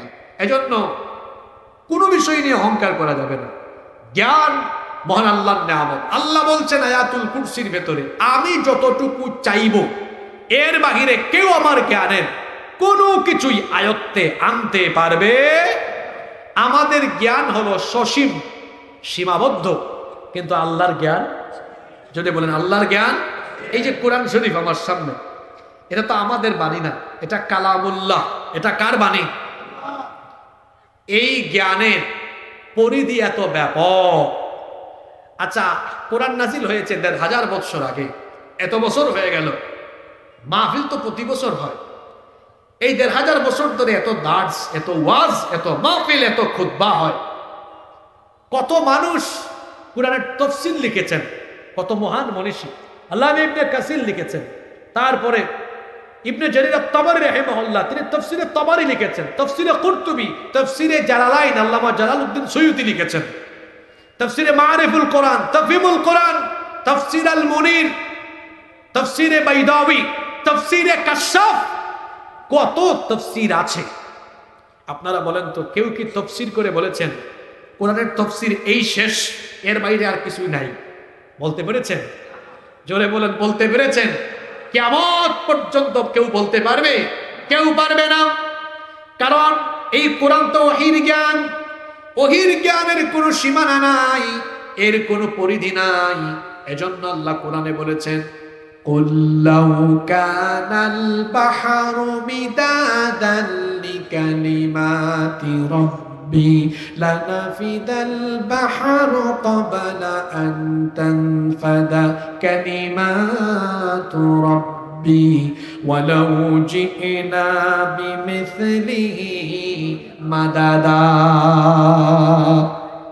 দুনিয়ার সকল সাগরের পানি দিয়ে যদি কলমের কালি বানানো হয়, সব গাছকে দিয়ে যদি কলম বানানো হয়, আর যদি আল্লাহর কালামের ব্যাখ্যা লেখা আরম্ভ হয়, দুনিয়ার সকল সাগরের পানি দিয়ে বানানো কালি ফুরিয়ে যাবে, কিন্তু আমার আল্লাহর কালামের ব্যাখ্যা লেখা কিয়ামত পর্যন্ত শেষ হবে না।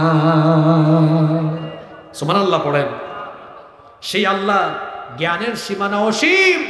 আল্লাহ যতটুকু চাইবেন এর বাহিরে কেউ আল্লাহর জ্ঞানের কোনো কিছুই আয়ত্ত করতে পারবে না। এজন্য আল্লাহ আয়াতুল কুরসিতে বলেছেন, পড়েন, ওয়ালা ইউহিতুনা বিশাইইম মিন ইলমিহি ইল্লা বিমা শাআ।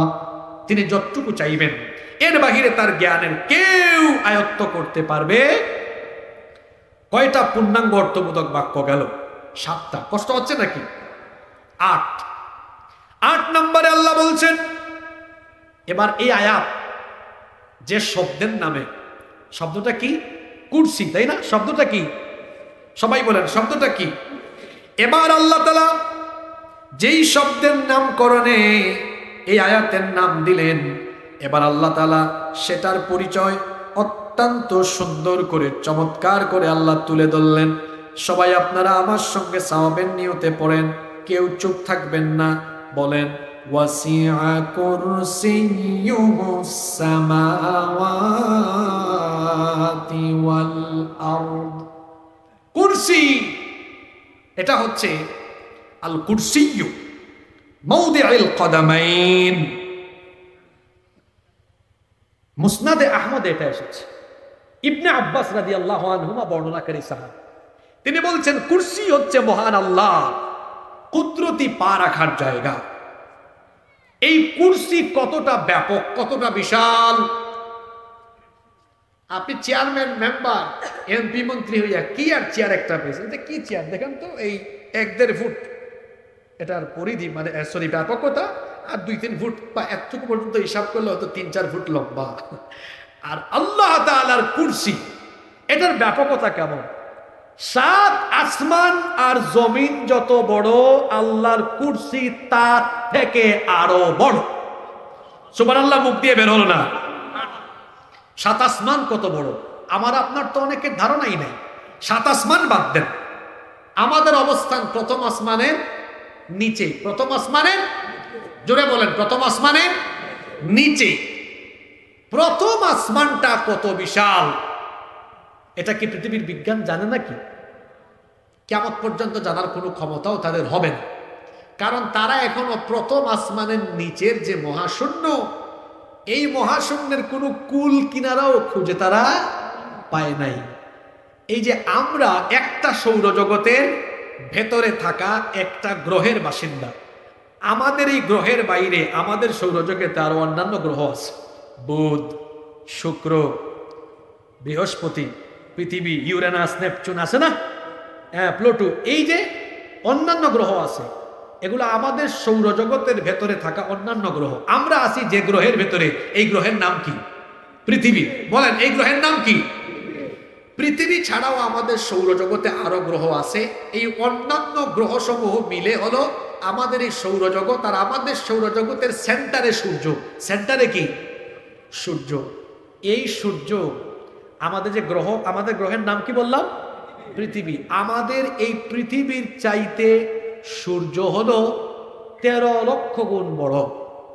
সুবহানাল্লাহ কইতে পারলেন না? পৃথিবী কত বড় না, পৃথিবী 13 লক্ষ গুণ নয়। শোনেন, এখানে অনেকে আছে জীবনে কোনোদিন ঢাকায় যায় নাই, গ্রামে গঞ্জে অনেক মানুষ আছে না। আপনাদের কথা বাদ দেই, আমার বাড়ি সিলেটে, আমার দাদা বাড়ি গ্রামের বাড়িতে গেলে আমি এমনও মানুষ পাই যারা 30 কিলোমিটার দূরে সিলেট শহরে আদৌ আসে নাই। আপনারা হাসতেছেন, যান দুর্গম এলাকায়, যান না একটু গিয়ে দেখেন, এমন বহু মানুষ আছে চিটাগাং শহরেও যায় না। আছে, আপনি পাবেন, খুঁজে পাবেন। ওই বান্দরবানে যান, খাগড়াছড়িতে যান, এমন শত শত মানুষ পাবেন, বলবে চিটাগাং শহর হডে কোন দিকে চিনেও না। কি বলেন, এরকম আছে না নাই? চট্টগ্রামে সাতকানিয়ে অনেক মানুষ আছে জীবনে একদিনও ঢাকা শহর যায় না, আছে না? তো যে ঢাকা শহর যায় নাই তারে পৃথিবী কেমনে বুঝাবেন? ও তো ঢাকাও চিনে না। আমাদের দেশ খুব ছোট, আমাদের পাশের দেশ ভারত বাংলাদেশের থেকে আরো প্রায় 30-35 গুণ বড়। কানাডা বাংলাদেশের চেয়ে 90 গুণ বড়। আমেরিকা 100 গুণ বড়। রাশিয়া পৃথিবীর সব থেকে বড় দেশ, যেটা বাংলাদেশের থেকে আরো 160 গুণ বড়। পৃথিবীতে এইরকম 250-র বেশি দেশ আছে। এটা মিলে কি পৃথিবী? না, এটা মিলে হলো পৃথিবীর মাটি।